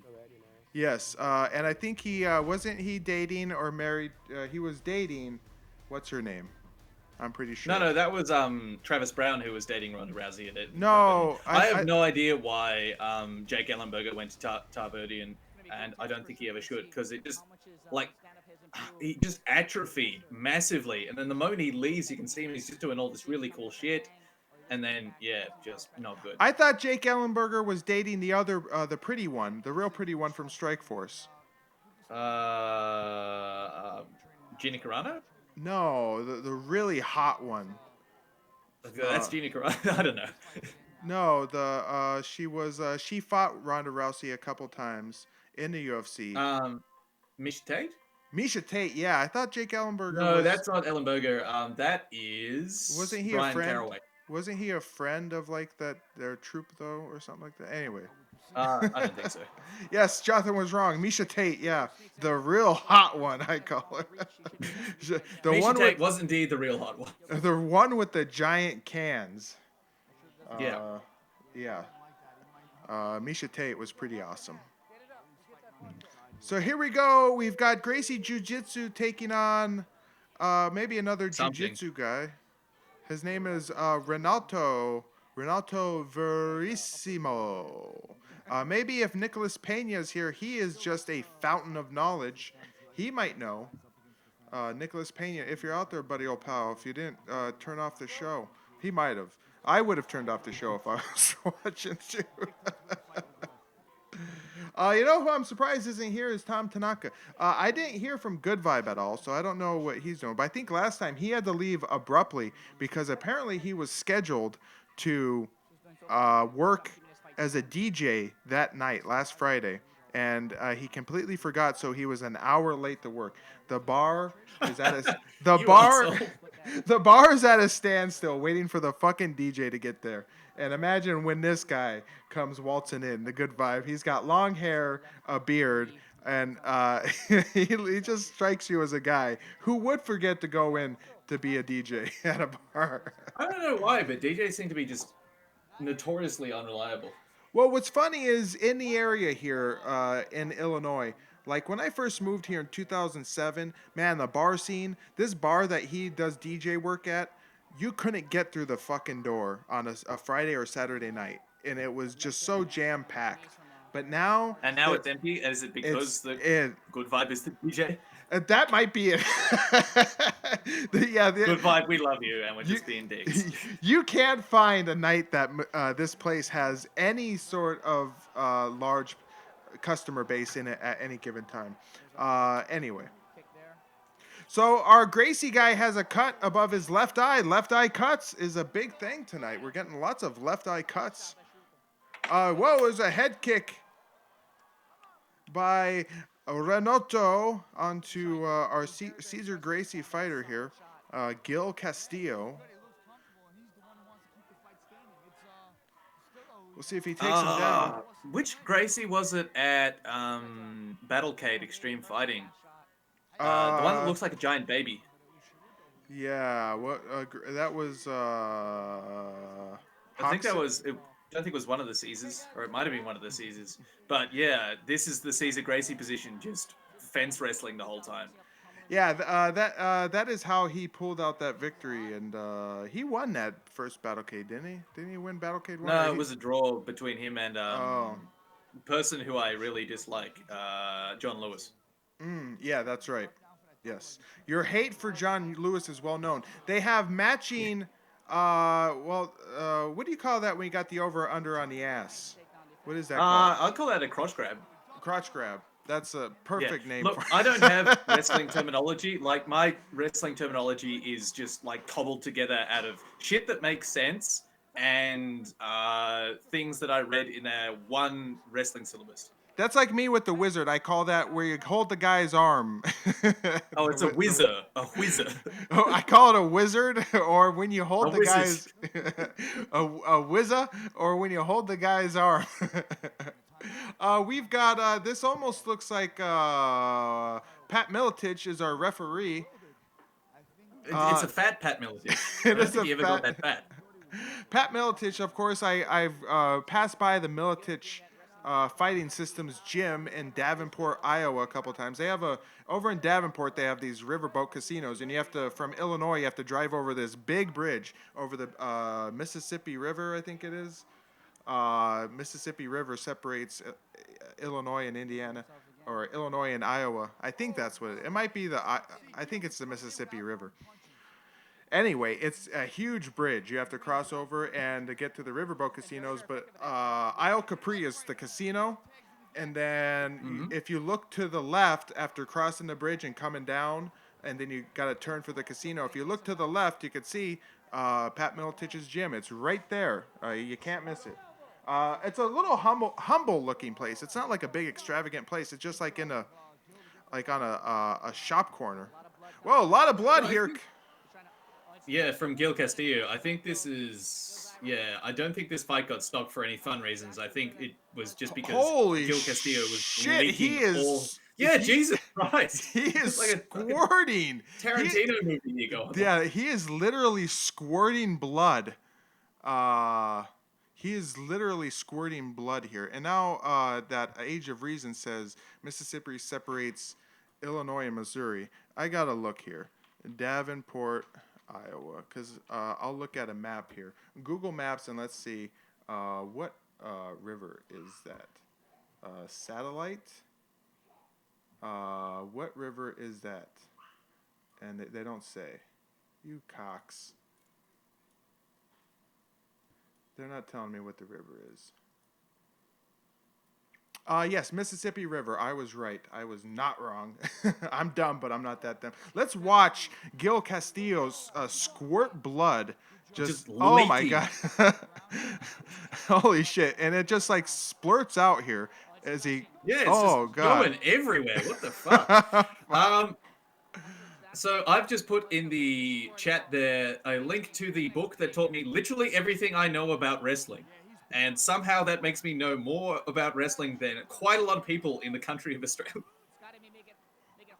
So is amateur wrestling not a big thing in Australia, you're saying? It is not a big thing. So Rob Whittaker, who current UFC middleweight champion, training for fights and whatever, has enough time to be the best wrestler in our entire country.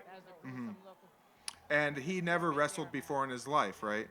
Never wrestled outside of mixed martial arts, and then went up and just carved through everyone in Australia. And he qualified for the Commonwealth Games, but then the UFC said no, and he couldn't go to them. Oh, fucking UFC! Do they have UFC. Is judo a big thing in Australia? It's a bigger thing. We had Matt DeQuino, who went to the Olympics. I'm not sure if he won gold. Let's have a look. And I've trained with Matt DeQuino. He's quite good. But it's mostly kickboxing's a massive thing here because we're so close to Thailand. Age of Reason, you said Mississippi separates Illinois and Missouri. I think it still does. Mississippi River is a big, snaky river. It is gigantic. And it goes from Canada down to the Gulf of Mexico, I believe.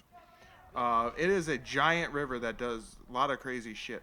But let's read some more chat here. Christopher Pace says, Jesus, that's a lot of blood. Oh my God, that's actually gross. I'm usually not grossed out by real blood. That blood was bright red and just gushing. Jonathan was wrong, says, I missed it. Party. The other guy is like, ew, says Rob Hill. Age of Reason says, my bad, I was mixing up Indiana and Iowa. How dumb am I? Not that dumb. I'm probably dumber. HMWP Pyro. HMW Pyro 18. Nah, not really that popular. What are we talking about? What was popular or not popular? That's definitely about wrestling being in Oh, Australia. yeah. Okay, that's right. Anyway, let's continue watching here. I think the fight is going to continue with our fat Pat Militich. He does he does have similar features to Pat Militich. I know I'm not wrong in that. He does. I mean, that is Pat Militich looking down. I mean, It looks exactly like Pat Militich. What does this fighter look like with the most dangerous man alive today? Who does this ref look like? Oh, they're restarting it, so they've apparently managed to stop the bleeding momentarily. That is We'll awesome. see if it starts up again. I will be right back. Continue on, buddy. I'll be right back, everybody. I will, because we do not want the most dangerous boy alive today seeing just all of the life juice of Gil Castillo leaking out his head. Oh, lovely high kick from Renato there, and he's definitely taking this fight over. Amazing how much I bullshit less when I'm actually looking at the fight and not just talking to the most dangerous man alive today about whatever pops into my head. Gil Castillo just ate one right to the junk. Now, if I did talk about Militich fighting systems, apparently everyone there was a terrible person because everyone bullied Tim Sylvia for being gross. Jeremy Horn has a sex dungeon. That is definite libel. I don't think Jeremy Horn has a sex dungeon, but that's just, something to say. Matt Hughes is, by all accounts, just an awful human being. Rob Lawler, pretty great guy, personal favorite fighter ever, and left Miletich Fighting Systems. And Pat Miletich sort of just ran the joint and organized everybody and received a lot of credit as the coach, which apparently wasn't necessarily owed to him. And yes, Jonathan was wrong. Tim Sylvia does suck. And I'm not sure where the blood's coming from. I think maybe it's a cut on the forehead or like along the hairline that's just leaking blood everywhere. And yes, Bobby Lawler is a great guy.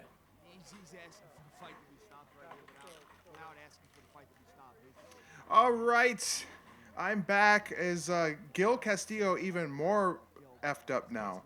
His He nose. just had his junk damaged, so we'll see how we go. And I think it might be maybe his nose is broken. Like I can see that there's a definite wiggle in the middle of that. Right. There's a curve right on the.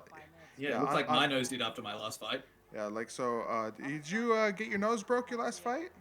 I did. It got shattered, like just sprayed all over my face. It was fucking awful. So how are you train? What are you doing for training this next fight? What are you worried about? What are you concerned about? Nothing so much about this fight. This one's more of a favor from the promoter because a this tune-up is the fight. promotion I fought at. You're getting a tune-up had three fight? guys. So if you look on the thing behind me, all things that say Urban Fight Night on them, I have lost. And all they've right, all been against the promoter's students. Hold on. So he's gone, well, we should stop doing that to the poor man. All right, hold on. We're gonna let everybody see the awesome. So there's Alistair, everybody. You're what poster? Out of the way. So not that one because that's the one coming up, but we have Tennessee Eduarte. That one I took on. I should have never taken that fight. He is the weight class above me and cut 8 kilos to make lightweight. We have Brandon Zielinski. I took that fight on 2 weeks' notice and turned purple in the second round. And then we had Daniel Kazem. That was a really good fight, and that's the one where I got my nose broken. So I'm really unhappy with how I went in that fight. I didn't train enough for it, and I was doing so well, and then he just pulls the spinning back fist out of nowhere and just shattered my nose, and you can just see me crumple in the video. So the fight where that fight you turned purple, that was the one where you're like gassing out. You had conditioning issues, right? Yeah. Yeah, so I had another fight 2 weeks before that, got fat, stopped training, had a blue belt grading the week before, so that like was just massively overtrained after having a week off, and then got offered that fight. This is kind of a tune-up match. You're saying this is like you're not worried about this opponent that you got coming up? Did I close him? I think I've closed him. Whoops. I shut him down. I got to go back and get him. Sorry, everybody. Since he's got, though I do want to say it when he's here, he is a handsome lad. He's a very good-looking Australian there. I'm very secure in my sexuality, so I'm not afraid to admit that. But he is a he is a handsome fellow. We'll call him back here. Maybe I'll just do a video call here of Alistair. He should be back soon. Sorry, everybody. I accidentally shut his window down. He's back. Sorry, Alistair, buddy. I kind of killed you off there. I didn't mean to. But I did mention somebody in the chat had mentioned. Back. Yeah, he's back. He said, let's see. Rob Hill said. I can't hear you again. Fuck. Oh, you can't hear me? Oh, hold on. I'll fix that. Real voice. You can hear me now? You can hear me again, buddy? Now, yes, here we go. Okay, yeah, I just had to change my device there. I have a weird setup going on. Rob Hill said, thought you were black. Jonathan was wrong. Why? He looks so Australian. I said... I said you looked. You're a really handsome guy. If you don't get the if you don't pull down the babes like crazy, I would be totally surprised. But oh, I don't. I'm just a social hermit. I don't give a fuck about that. So it's like, what are you doing this weekend? Watching fights. Don't you work at a bar? Don't you work at a tavern or something like that? A bar, but it's a bowling, like a lawn bowls club. So it's just old people. So if I was pulling there, that'd be interesting. That's funny. Let's continue watching the fights here, Yes, everybody. let's. Oh boy. So we're gonna watch. Yeah, he just got kneed in the junk there, and that's why they had the stoppage. And then they've gone to check his nose again while they're doing it. But Gil Castillo is getting absolutely demolished here. This is not a competitive. He was fight doing at well all. in the first round, but I think because he's lost so much blood, he's just not got enough oxygen to like maintain functionality as a fighter. Yeah, most of his blood is on Renato here, including his shorts. He Yeah, is he's got literally that. covered. It's blood does that interesting thing where you wipe it off, but it sort of just stays there and It turns the person red. stains. Yeah, it stains. The skin absorbs it, and kind of it stains the body there. Gil Castillo, he's very Caucasian looking. He's got hazel eyes, maybe like a greenish colored eyes here. He's not on the ground rolling around, is he? I mean, let's go. So is this a Brazilian rivalry blood match, like a blood feud? Who is Renato Verissimo? I got no idea. Let's have a look at his He's fight from career. Hawaii. He's from Hawaii. He fought Jake Shields in his last fight in 2007. He lost to Jake Shields. He fought Carlos Newton, Matt Carlos Hughes, Newton Frank turned up in Trigg. UFC a little bit. Yeah, he fought Carlos Condit at Rumble on the Rock 8. And Frank Trigg, Matt Hughes in UFC. He lost to both of them. He beat Carlos Newton, though, via decision at UFC 46. Carlos Newton like had a peak in the UFC and then did better outside of it, and then just sort of crapped the bed again for a little bit there. Yeah, he was a guy that I always said had all the tools to probably be one of the most successful fighters, and he's a super smart genius or some shit like that. Isn't he a doctor? He didn't end up being a doctor. He did something else. Oh yeah, that's right. I think I remember us talking about this before. He talked about being a doctor to Quadros in some Pride interview. So here we go. The fight's restarted. High kick and more pressure and the striking from Renato. I believe that was a tactic. He was fine, and he was getting his head back together. Jonathan was wrong. Does ask what happened to Carlos Newton. I have no idea what happened to Carlos Newton. I think maybe he retired after losing to Brian Ebersol, and then I don't know what he did. Yeah, I think he married into money. That would be my guess. I'm sure he's still in ridiculous shape. Like, just 100%. Just looks like a guy who wouldn't have abandoned his body. Christopher Pace asks, 8 rumbles on the Rock. There had to be one on a Rock, or maybe the Rock. Yeah, that I did wonder. They had a missed opportunity here. They should have had all these events taking place on like a giant boulder. Maybe surrounded by lava, Hawaii, volcanoes. That would have been. Yeah, I think that's why it's a Rumble on the Rock, because it's on a volcanic place. Right. But you know what? Like a giant stone dais to have all the fights on would be pretty cool too. Literally, yeah, that would be awesome.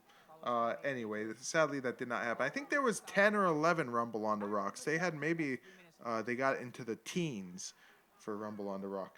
And speaking of like those Rings Holland free fights, I did find an event that I had been searching for forever, which is Red Devil Free Fight 1. It so happens to be a part of inside the Russian master list of MMA videos. If you look for the If you look for the Rings Holland Big Pack, I gave you that Russian master list, didn't I? You got that. Yeah, you did. I haven't looked through the whole thing yet. Okay. But there's a Rings Holland Big Pack listed inside that list, and that has Rings Holland free fights. And so some of the free fights are not Rings Holland. Some of them are completely separate events, like companies, like Red Devil Free Fight #1. Never thought I'd find a video for it, but I found it. That's the first fight. Or the card that features Naoya Ogawa's first fight. Never thought I'd find that in video form way after I do my history for Naoya Ogawa, so I don't give a shit about it anymore. But I just thought it was pretty cool, so I got that. I'd like to watch it. Some of those free fight events from Holland, they're pretty awesome, I gotta say. Oh yeah, they're crazy. I don't know why it's because the Dutch are just kind of slap shot in their grappling. Like they have no glue, they just have submission finishes. And so there's no grappling at all. They just go apeshit on each other, and then maybe someone will grab a desperation guillotine. Yeah, and now the first free fight event though, it has Akira Maeda fighting on it, but I think that's a work. I think Fighting. he fights. Oh no, I have watched part of it. He judo fights Christopher Dolman, Chris Dolman. So it's So like definitely a work then. yeah, so either a work or like an exhibition fight. But the rest of the stuff on there is like clearly not work. So despite the fact that Rings was a worked organization in Holland, they didn't pay any attention to that shit. That's because they didn't give a fuck. Like, you wouldn't come over to Rings, Japan from Holland unless you were a proper badass. Yeah. So even the 1995, because the first free fight event, Rings Holland, was in 1995. That was clearly in the thick of Rings worked era. You know, wouldn't it be until late 98, early 99 that even Rings Japan was doing non-worked fights, despite the fact that... So there were non-work fights all the time from 1993. There was, I think the first one was a young boy match between Yoshihisa Yamamoto and Willie Peters. There was Yoshinori Nishi versus Peter Dykman and Willie Peters. A lot of the early shoots were involving Willie Peters for some reason. I think but there wasn't ever like a full event of just shoots until late in Rings. So the first Rings Holland free fight in 1995 does have Yoshihisa Yamamoto taking on a Rude Iwold, and I'm pretty sure it's not a work. It's a pretty good fight, but the card isn't that great in terms of the outcomes. But it's still, I think, a future Legends Never Die Live just because of its historical context. Anyway. Yeah, if there's a lot of who's on a card and there's a lot of finishes, it's always worth watching. Right. So let's read some chat here. We have, let's see, I read that one. Jonathan Wrong says, it's like the size of an orange and under the mat. That's the rock they're rumbling on. Oh, okay. That's funny. Christopher Pace says one of their shows could have been on Alcatraz, also known as The Rock. Yes. That'd be pretty cool. That would have been pretty Especially if you had just that clip of Sean Connery going, "Welcome to The Rock." Right. To start the match. That was recently on History Channel. It was on Memorial Day weekend. I think they had like a The Rock the movie or a documentary about? No, they had Alcatraz? They had a bunch of movies on History Channel. They had like a marathon of movies, but they had The Rock, and of course I had to stop and watch it because it's a great movie. Nicolas Cage had a great run. Nicolas Cage has 3 excellent action movies. There's Face Off, there's The Rock, and then there is like his magnum opus Con Air. Yeah, Con Air is a fantastic movie. I was a big fan of Snake Eyes. That came after his big trio of action movies there. It's not a super popular movie, but I do like it because it's like almost like an Alfred Hitchcock style thriller. I haven't seen Snake Eyes. Another so it's not a good movie, but Wind Talkers. It's a good action movie, but it's like just an awful movie in itself. It's a poor war movie. I remember that movie. Yes, it's a good action movie, but a shitty war movie. Yeah, and I think Nicolas Cage at that point was kind of getting wasn't taking roles that were really suited to him. But I did like 8mm too, although it's freaky subject matter and it's how it dives into the creepy porn like home video market. Another good Nicolas Cage movie, which came out recently, is Mandy, which I'm showing you the cover of. I actually own DVDs because I'm a fucking hold on here. weird person, but it is so good. Nicolas Cage gets into a chainsaw fight with another man. So Mandy. I'll put it up on screen for everybody. I won't close you this time. Mandy. Mandy. What is happening here? Is that Nicolas Cage? That's Nicolas Cage. Is he Mad Max? Is this a Mad Max inspired movie? Not really. So Nicolas Cage plays like an ex-soldier lumberjack, and he lives near like a bunch of cultists, like Charles Manson cultists, and they kill his wife, and then he just goes apeshit and just murders them, and it's so good. It's just a great movie. Hello Kitty Bebop, welcome back, buddy old pal. He asks, they ask, I don't want to assume gender. He does have Hello Kitty in his name. What's the Cage movie with the bees? What was that? Wicker Man. Wicker Man, yes. Another good Nicolas Cage movie that I think doesn't get a whole lot of credit, Matchstick Men with, what's his noggin, Rockwell. Sam Rockwell. Sam Rockwell, yes, that's another good movie. I haven't seen that one. That was I haven't watched all Nicolas Cage, although I did watch Raising Arizona. Raising Arizona is a great movie. My dad loved that movie. I didn't like it as a kid, but I'm a big fan of it as I gotten older. But Matchstick Men was probably Nicolas Cage's last respectable movie. After that, he did direct-to-DVD stuff, like B-movie shit. Mandy is definitely B-movie shit, but it's like top-tier B-movie shit. Jonathan Was Wrong says, Sam Sweet-Ass Rockwell. I can't comment on the sweetness of Sam Rockwell's ass. I haven't seen it. Jonathan Was Wrong also says Snake Eyes is good. I like it. It's a knockoff of a Hitchcockian movie. Hitchcockian, if that's a term to describe a movie. It's a bad knockoff. Well, it's a knockoff. I wouldn't say it's bad. My son is back and he's going nuts. I'll be right back. Good on him. Absent Father, the most dangerous man alive today. We've got a heavyweight big boy fight here, so we'll see how that goes, because there's two ways that heavyweights can go. They can either be an excellent fight, or they can just be that lasts 30 seconds, or they could be an awful fight that lasts 15 minutes. It's barely ever anything but that. Not that that sentence made any sense. Stop. Stop. Separate. Ready? Thank you, referee. Good break to keep the action moving. What are our two heavyweights here? Oh, somebody's... this is Paul Bentello versus Andy Montana. I didn't realize that Paul Buenatello was that big. Montana's looking to throw a big right as it comes in. And I believe Anthony Montana wearing the Tito Ortiz flame shorts, which are just truly awful. Solid knee as well by Donatello. Moves very well for guys 250. Andy Montana really trying to wrestle with Paul Benatello, and Paul Benatello abusing the fence grab earlier in the fight, although not so much now. I am back. What did I miss? Anything? Very little. Just a lot of fence wrestling. And you just missed like a tomahawk elbow to the knee from Paul Bentello. Sweet. Paul Buentello. I remember, what was it, circa 2007, he tried to make a comeback in the UFC.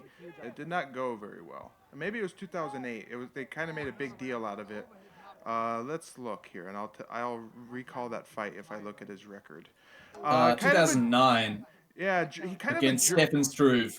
Yes. And then against Czech Congo. Yes. Yeah. He did. Let's have another look at that. Paul Buentello, a journeyman of MMA. As I try and he knocks out his opponent here. Buenatello's trying to tee off on him. Oh, wow. Lovely left high kick there. Very fast for a big man there. That's right. That was a clean, never saw it coming head kick. Oh, is Buentello the Don't Fear Me guy? Fuck. A 250-pound guy throwing head kick. Wow. Yeah, so 2009. I was pretty close in my time frame. I remember, because at that time I was still kind of really big into MMA, but I guess I was kind of waning a little bit at the time. I do remember Paul Buentello being brought back for those two fights. He did have a short little run in Strikeforce. He fought Tank Abbott once in Strikeforce. This was before Strikeforce got big, though. Before Showtime, I believe, bought Strikeforce. around 2008. I want to see. He fought Gary Goodridge once at Affliction Band. Remember that when all these companies tried to come out to take on the UFC, and they Yeah, mostly just all undercapitalized and overpaying their people. yeah, like the Yama, The Yama pit fight. the Yama pit fight. Here's a grand idea. Let's put let's take a skate park ramp, like a pool. Let's take a pool. You fight in a pool, except it's kind of soft at the sloped edges. It's like a skate park. After the MMA fight, you can get on a skateboard and you can kind of roll around. I'd love to see knockouts and you delivered. Looked like you set up that high kick. You weared him out on his feet. He's trying for a takedown. And So here's some more. replay real quick. Phil Baroni.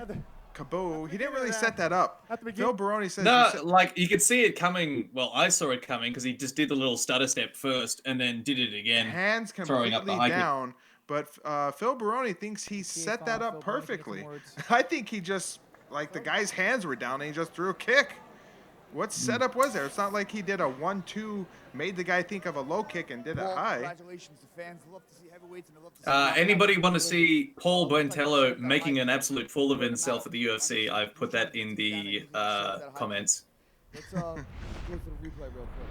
Yeah. At the Plonk. beginning of that. This is a good kick. At the beginning Yeah, of that. that was a good hit. I got him flinching a little bit. He didn't want to come in close, so I had to stick my long leg out there and set it up on the chin. But Paul Buentello, nice guy. Rob Hill says, I watched Yama a few nights ago. That shit sucked. Yes, I tried to do a classic. Oh yeah, it does. It's so fucking awful. I tried to do a classic MMA revival on it and literally could get through like the first hour. And then my son would interrupt me, but I had no. It's like a 3-hour show. I had no motivation to even try and do it any longer. It was not that good. I think the problem with the Yama event was that most of the guys canceled. I think Gary Goodridge was supposed to fight on it. He canceled. A bunch of people canceled, and they were left with not a whole lot. So anyway. Did Chris Tuchscherer win the whole thing? He did. I thought Olenek, the Python, might have won it. I think I'm gonna look it up. But here we have the shit talking. The fight setup for UFC here is or for something or another, because Phil Baroni is getting called out by someone here who looks vaguely familiar. Alexei Olenek was indeed fighting on Yama Pit Fighting, but he lost a decision to Chris Tuchscherer, who lost in the main event against Travis Whiff. Yes, that's right. Travis Whiff. Won. Yeah, and there is a lot of decision. It was a horrible... and one Olenek Ezekiel choke. Yeah, it was otherwise a lackluster. And the reason why it was so bad is because I guess New Jersey Athletic Commission came out and said, fight, because they wanted to do a tournament. They wanted to do an old school tournament, but the New Jersey Athletic Commission came out and said no fighter can fight more than 20 minutes or 25 minutes over 1 day period. So that means they had to pretty much limit every fight to 1 5-minute round. 1 round, yeah. Yeah, because... And so Chris Tuchscherer just needed 2 takedowns, and then he got to the... right, the exactly. So that's why it was so bad. It's not that it was long, the decisions. It's not like it was like a 30-minute decision. They were short decisions, but that's why there were so many decisions, because of the rules implemented for tournaments that a fighter couldn't fight more than 25 minutes. Anyway. So let's hear the shit talking here between Phil Baroni and this man who looks very... I don't know who this idiot is. I got no idea who this fucker is. Let's go back here. I'm coming after you November 2nd. All right, let's go back here. Mexicano aquí, güey. Puro Mexicano. There you go. He's got pain on his shirt. Pain. Someone told me you wanted to come in here and say a few words. Here's the mic. Well, I didn't get the chance to hear what Phil Baroni said during intermission. I was outside getting me a soda. But anyways, hey, Felicia, that's real cute, bro. Felicia Vitale is real cute. He called him. Is he calling him Felicia? Baloney. Oh, this is ultimate. Jesus Christ.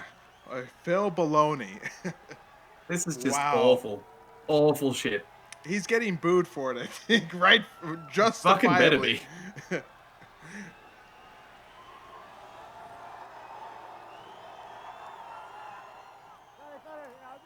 I'm enjoying this, so please, I got some more things to say.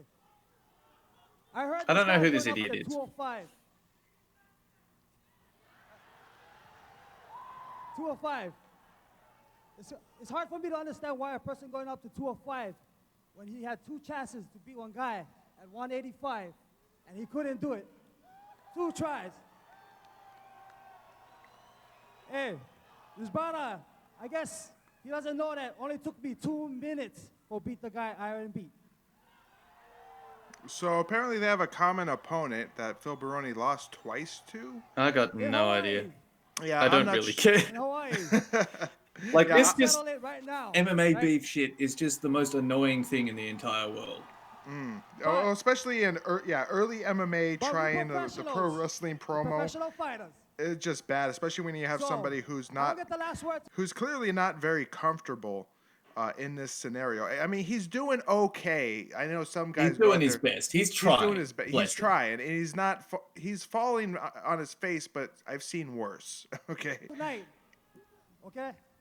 So, Phil Baroni, only way I got an idea for settling this, go tell your daddy Dana White to settle it in 45. Yeah, we can settle it right here, dude. I can tell my daddy, Dana White, that we can settle it right here. Woo! You're the one clowning, brother. I ain't clowning. So let's see if they're going to be separated here. What happens? The drama. You've got Pat Miletich ready to get in between them. Pat Miletich.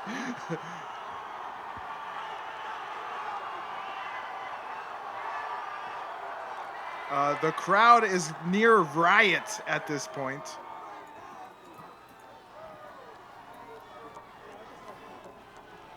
And he lets it out. He is just, I'm playing around.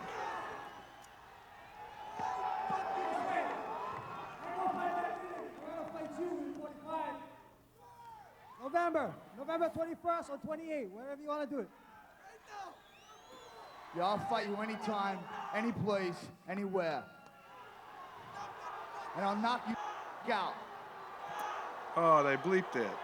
Well, that's good. That's fucking.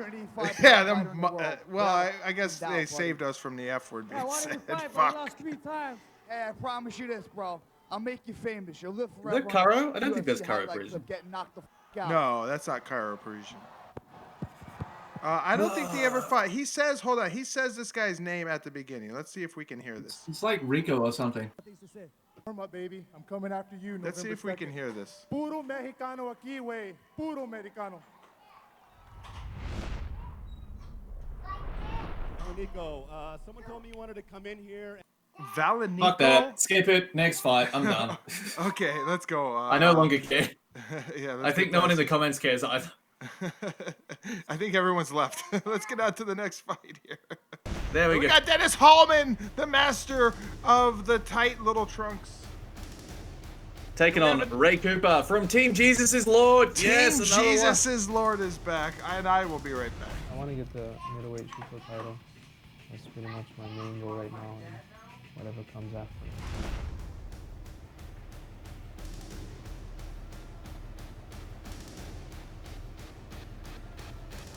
All right, here we are. Dennis the Man Hallman taking on Ray Cooper, who is 3 inches shorter.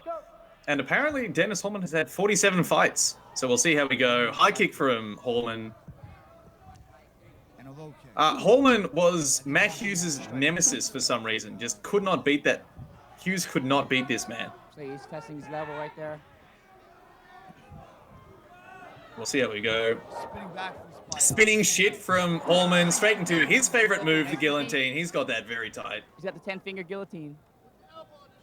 It's not a 10-finger guillotine. It's just an arming guillotine. 10-finger guillotine's when you've got just the chin with your hands and you like cut the guy in half with it. Hallman is a master at the early submission, and he's looking to sink one in right here. He tapped. He got Yeah, nice. There we go. Done. Thank God for that. We had 10 minutes of just bullshitting between Phil Baroni and some dude who I don't give a fuck about. And then here we have Dennis Hallman coming out and doing cool shit. This guy looks despondent. He Get the looks. 10-finger deal team made famous by If you lose by submission that quickly, you feel kind of crappy about it. Unbelievable.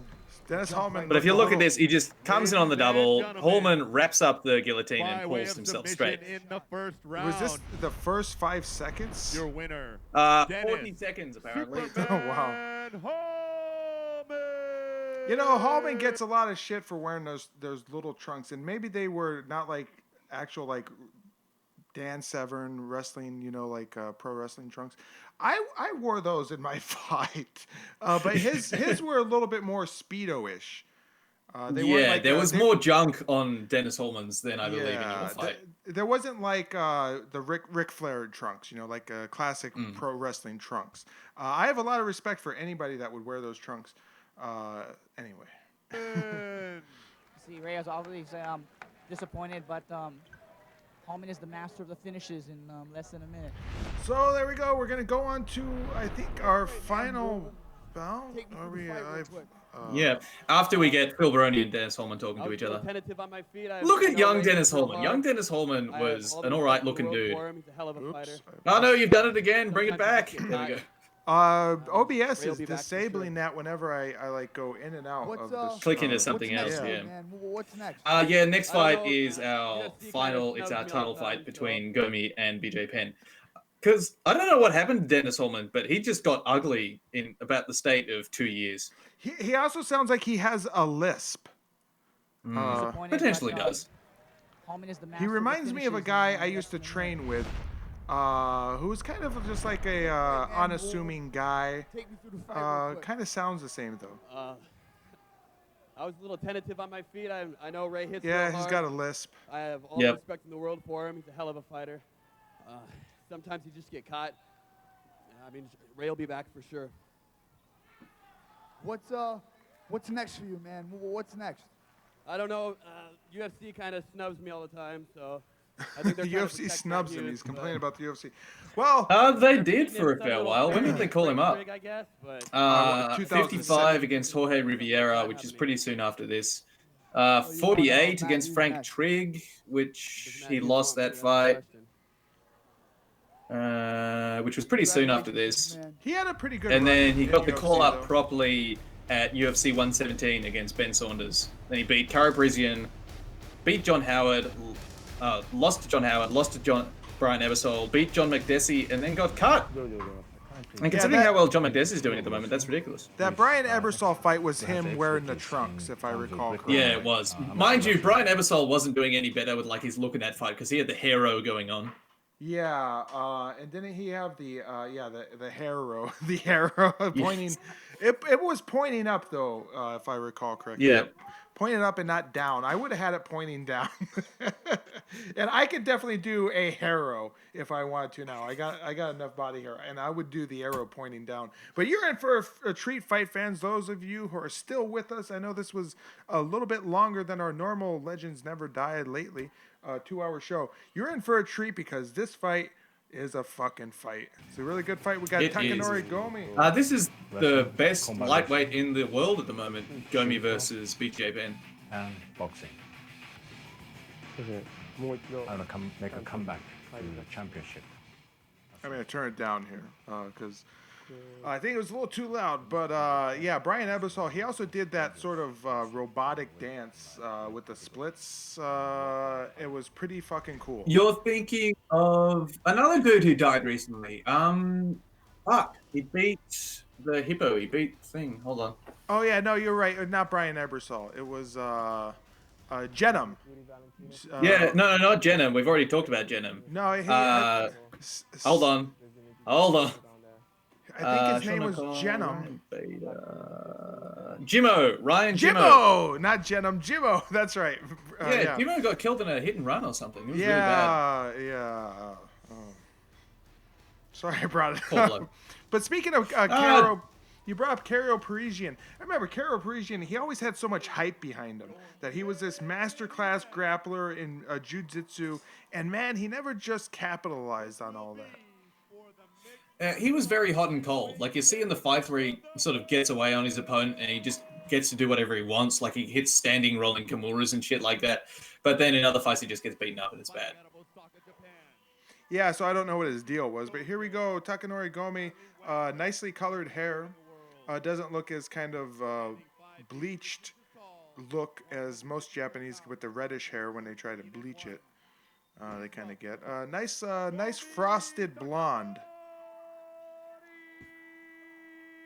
And we'll see BJ Penn with a little hair, which most people probably aren't used to.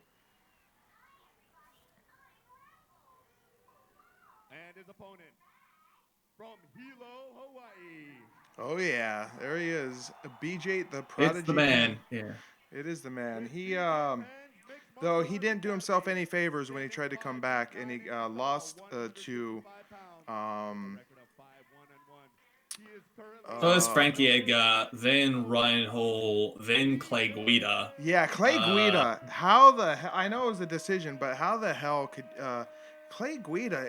I'm not shitting on Clay Guida, but I'm saying you're BJ fucking Penn. You losing? You shouldn't be losing to Clay Guida No. at this moment. Yeah, no, you shouldn't be losing to Clay Guida at all. Right. Mind you, Guida beat Anthony Pettis in his first UFC fight. Straight away with the double leg for BJ Penn and a nice trip into a takedown there.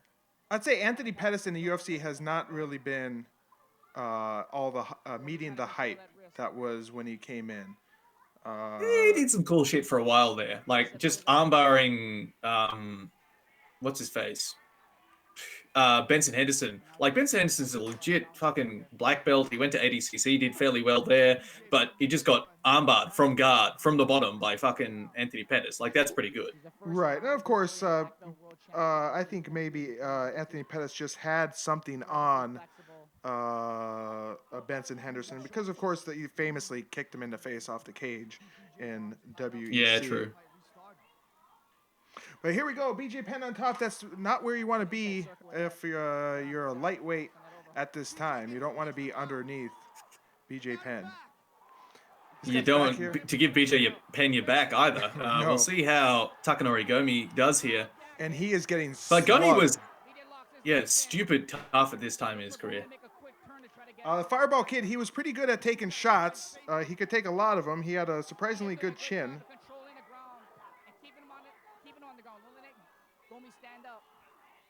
And we have another commentator here. I can't recognize him. I think there might be a new commentator. You got Phil Baroni. It's Baroni and the bald guy, I think. Oh, it's still the bald guy. Yeah, he does kind of have a high-pitched voice, doesn't he? So here you go. BJ Penn is softening Gomi up, I guess you could say. He's not looking for... Yeah, doing some good damage from the back here, but I'm not sure how exciting this fight is going to be for the first round because Penn just charged into that takedown attempt and just went for it. And he's all over Gomi at the moment. And Gomi was a good wrestler to start with his career. Then he fell in love with his boxing. Then he fell in love with knocking people out, which was... there's a big difference between boxing people and knocking people out. And it's something I forgot in my last fight. That's kind of like Dan Henderson, who fell out of love with his wrestling. I think that's Dan Henderson made his biggest mistake and Chuck Liddell too. Chuck Liddell gave up the wrestling and just decided to, because he could win fights with his hands, but gave up on what was his bread and butter. Dan Henderson did it too. Now I know Dan Henderson had a rocket for a right hand that could knock anybody out, but you know, that wrestling, you can't let that slide. You gotta keep up on that. That's my opinion. Yeah, I think we are better off for Dan Henderson abandoning his wrestling as fight fans, but not necessarily Dan Henderson's fight career. And a good turnover from Gomi here. Now he's on top. We'll see if he can sort of harness his old school ground and pound to get some damage off on BJ Penn. He's got a colored nose, though. Something's going on with Gomi's nose, and it's fitting that they're right in the blood spot from the other fight, because I think this fight gets bloody, too. You're right. Not to spoil anything. Well, there's a lot of blood on the canvas, and I think that's from Gil Castillo, but I'm not 100% sure. Yes, no, I said it's fitting that they're fighting in the blood stains from the previous fight, because I don't want to spoil anything, but this one gets bloody too. Get some person juice coming out. Yes. Let's read some. I haven't read any chat here for a while. Rob Hill says Dan the man because he can do can or whatever the fuck. The Yama announcers. Yeah, I don't know what's going on there. Yeah, what happened there, Rob?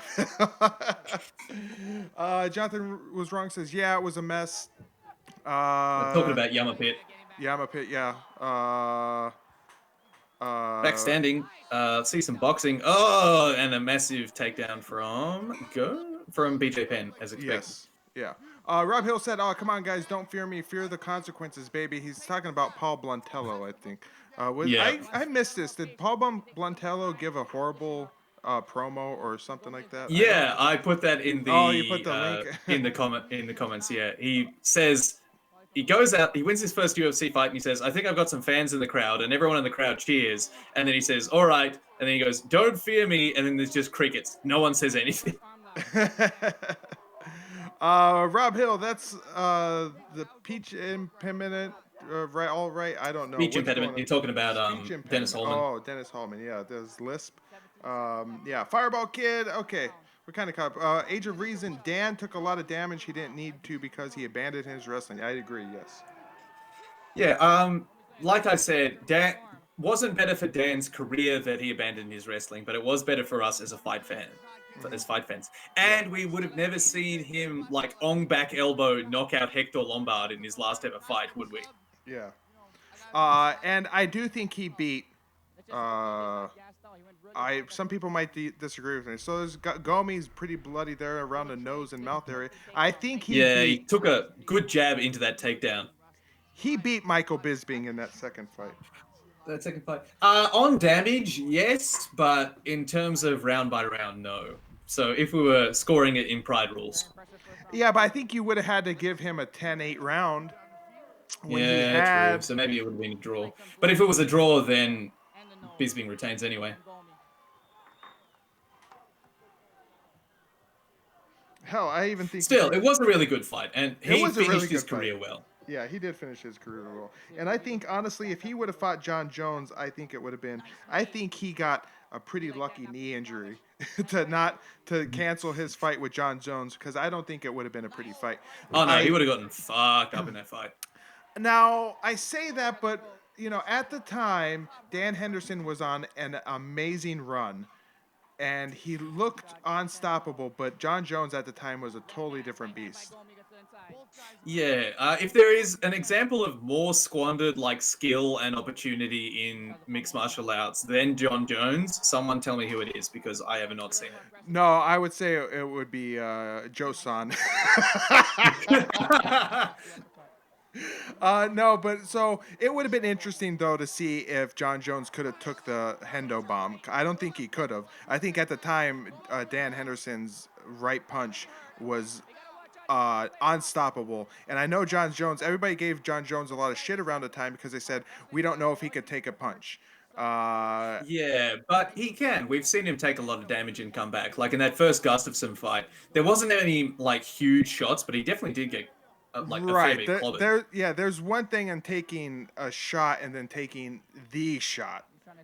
Yeah, like probably Dan Henderson's punch was indeed the shot. Like it's just a perfectly shaped man. Yes, the shot, and I don't think that I would debate anybody to say that it was the most devastating punch in all of MMA in history. I don't think there's another punch. You could argue kicks, okay, but I'm saying a punch. Dan Henderson's punch is all-time best in terms of... I think, like, in terms of punches in MMA, it goes Dan Henderson's right hand, Mark Hunt's uppercut, and then maybe Roy Nelson's right hand when he was in, like, that good stage of his career. Yep.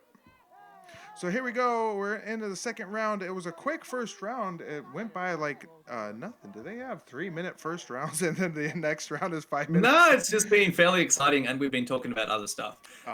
So once again, BJ Penn got on top, but he's being bridged and rolled by Gomi. But he is sort of BJ Penn's definitely taking the pace in this fight for the most part. Gomi's reacting rather than acting, and I think he just headbutted BJ Penn while he was moving him around. So he lost his mouthpiece, though, I think, as well, and they're getting his mouthpiece cleaned up. BJ Penn looking a little winded here. Let's see who's going to try and keep it on his feet and who's going to try and take it to the ground. Right here. Lush Dog, welcome, buddy. You might have been here before, but first time we've seen you chat, you get to be a moderator. How about that? Lush Dog Everyone says, gets to be a moderator. That's right. This Lush Dog, Anthony Johnson in that list of what best punches? Of super hard punches. Yeah, I'll agree with that. Although he didn't knock out Andrei Arlovsky, and Arlovsky is like extremely chinny, so there is that. Yeah. He did shatter his jaw. Yeah, and I almost hesitate in saying maybe Fedor, but I don't remember a Fedor punch really being. Fedor's right straight was definitely up there when he threw that thing properly and like in a straight line, he did fuck people up. But then he also fell in love with knocking people out rather than right. boxing them. So he knocked out Arlovsky and Brett Rogers with just hard rights. I think in his prime, Fedor, his stance, his movement was the best of all time as well. Since we're talking about it, I think Fedor. Yeah, Fedor was a very special person at the time, but then fell in love with hitting people rather than doing what got him to the ball, which was mixing his striking with his grappling. Right. And his before his first retirement, where he had those last 3 fights, he had one against Jeff Monson, one against Satoshi Ishii, and I think the other one was against Rico Rodriguez or somebody like that. Mm-hmm. But those 3 fights, he really went back to what got him to the ball, and then retired after that, and it looked great. And then he's come back again and it looks like shit.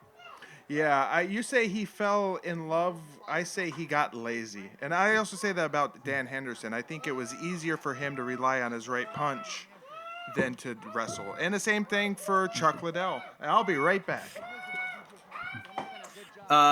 We just had an attempted wizard takedown from BJ Penn here, and he's ended up on the bottom in guard. And a nice stand-up there. That was a really good technical stand-up, putting away the hips of Takanori Gomi, then standing, and a nice overhook, sneaker hook on the exit of that clinch. So BJ Penn was indeed a technical wizard in some parts of the game, but he also, you can see his punches sailing. He was also super lazy sometimes. And he is not going to get this takedown. He is just crumpled up. So he needs to get his hips involved in it. Why did he get that takedown? What the fuck are you doing, Takanori Gomi? How did you let that happen? All right. He was not in a position to do any power.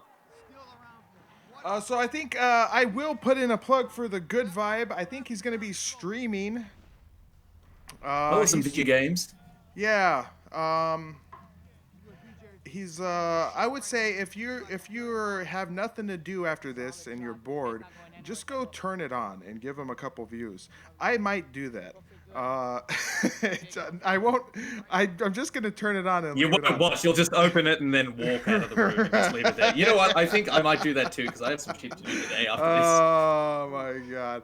But let's. We love you, Good Vibe, and maybe I'll watch it when I get back. And I did open it up before, and he didn't have his audio levels worked out, so I could hear the people he was talking to, but not him. And so I was like, not gonna commit to this.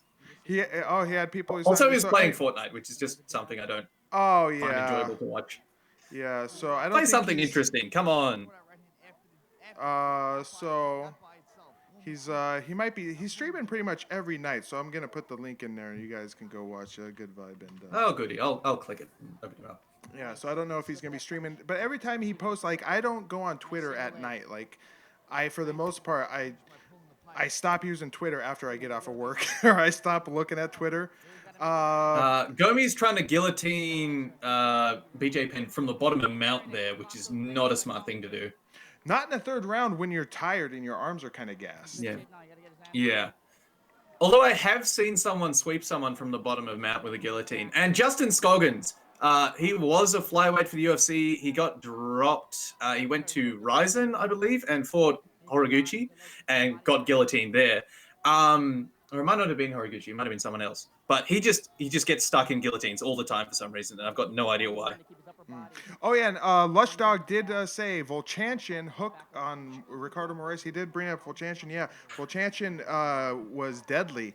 He had fucking punches. His hands are just mostly steel now. They're just because he shattered them so many times on people's heads. I believe it. He's also really fat and owns a restaurant. Yeah, he owns a restaurant in Ukraine. If you're in the Ukraine, look up Igor Volchanshin's bar or his whatever restaurant he owns. Apparently, the Good Vibe is streaming in 23 hours and 41 minutes. Oh, and there goes Gomi's mouthpiece again as he gets an elbow to the back of the head. This BJ Penn is all over him. He's got a body triangle on. Gomi is getting bloody. He's spitting blood out. Yeah, it's not good. Oh, BJ Penn basically standing up on one leg with the body triangle and throwing hooks at Gomi's head. Gomi is fucking stuck here. Oh, that's cool. I like that. Hooking the neck and the leg in like a upside down cradle always looks good. Marty Moose says Francis Nago has the most devastating punch in MMA history. Yeah, the cube, by hitting the cube. Yeah, you know what? He didn't knock out Stipe, and he did hit him clean. BJ Penn there thought he was going to fight again. As the announcer bum rushes him, BJ Penn turns around, ready to punch him. So we see the end of the fight here as BJ Penn finishes Takanori Gomi. I would say I like Takanori Gomi, and he would do better later after this. That's a deep rear naked choke. And watch BJ Penn ready to fight again here as the announcer he thought he's ready to go again. And did I close? Oh no, Alistair's still there. What happened? No, I'm still here. Okay, I thought I Oh closed. no, you got rid of the fight though. Oh yeah, I got you on there. Let me close that here. But yeah, BJ Penn definitely wrecked shit. And that was a really nice choke. Like the way he's hidden the hand and put his chin over his own hand so Gomi can't defend it. It's good, like, strangling, but yeah, so Gomi was just done at that point. Gomi And he looks real fucked up. He looks real fucked up, yeah. BJ Penn there, who is kind of ageless. You know, he looks just as old here. He doesn't look like mid-20s as he is here. He looks like BJ Penn. BJ Penn has always looked like BJ Penn, the same way Dan Severn has always looked like Dan Severn. There's a bad look for Gomi here as he's really bloody, getting choked out. So Gomi got dominated here. Though I was also debating Francis Nago in his knockout. I know according to Nagano.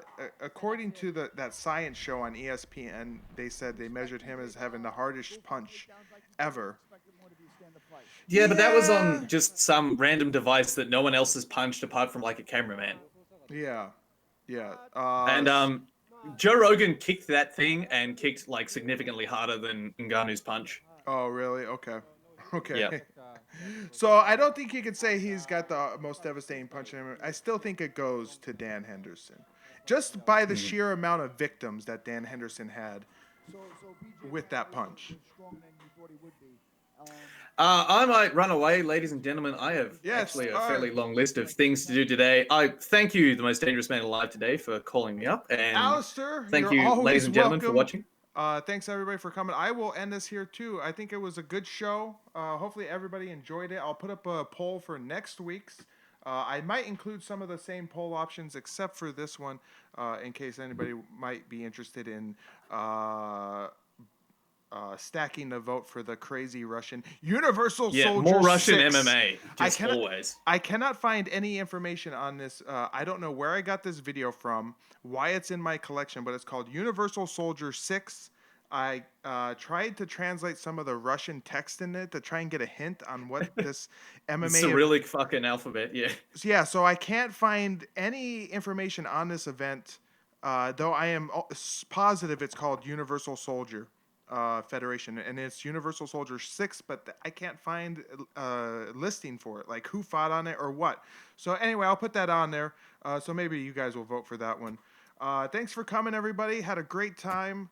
Hopefully this stream was a little bit easier to listen to. The last one, oh my god, I was so overboosted it was bad. So that's it for today. We'll sniff you jerks later. Go watch Good Vibes stream. If he streams tonight, maybe he'll stream tomorrow. See you later, Alistair. See you later, everybody. See ya.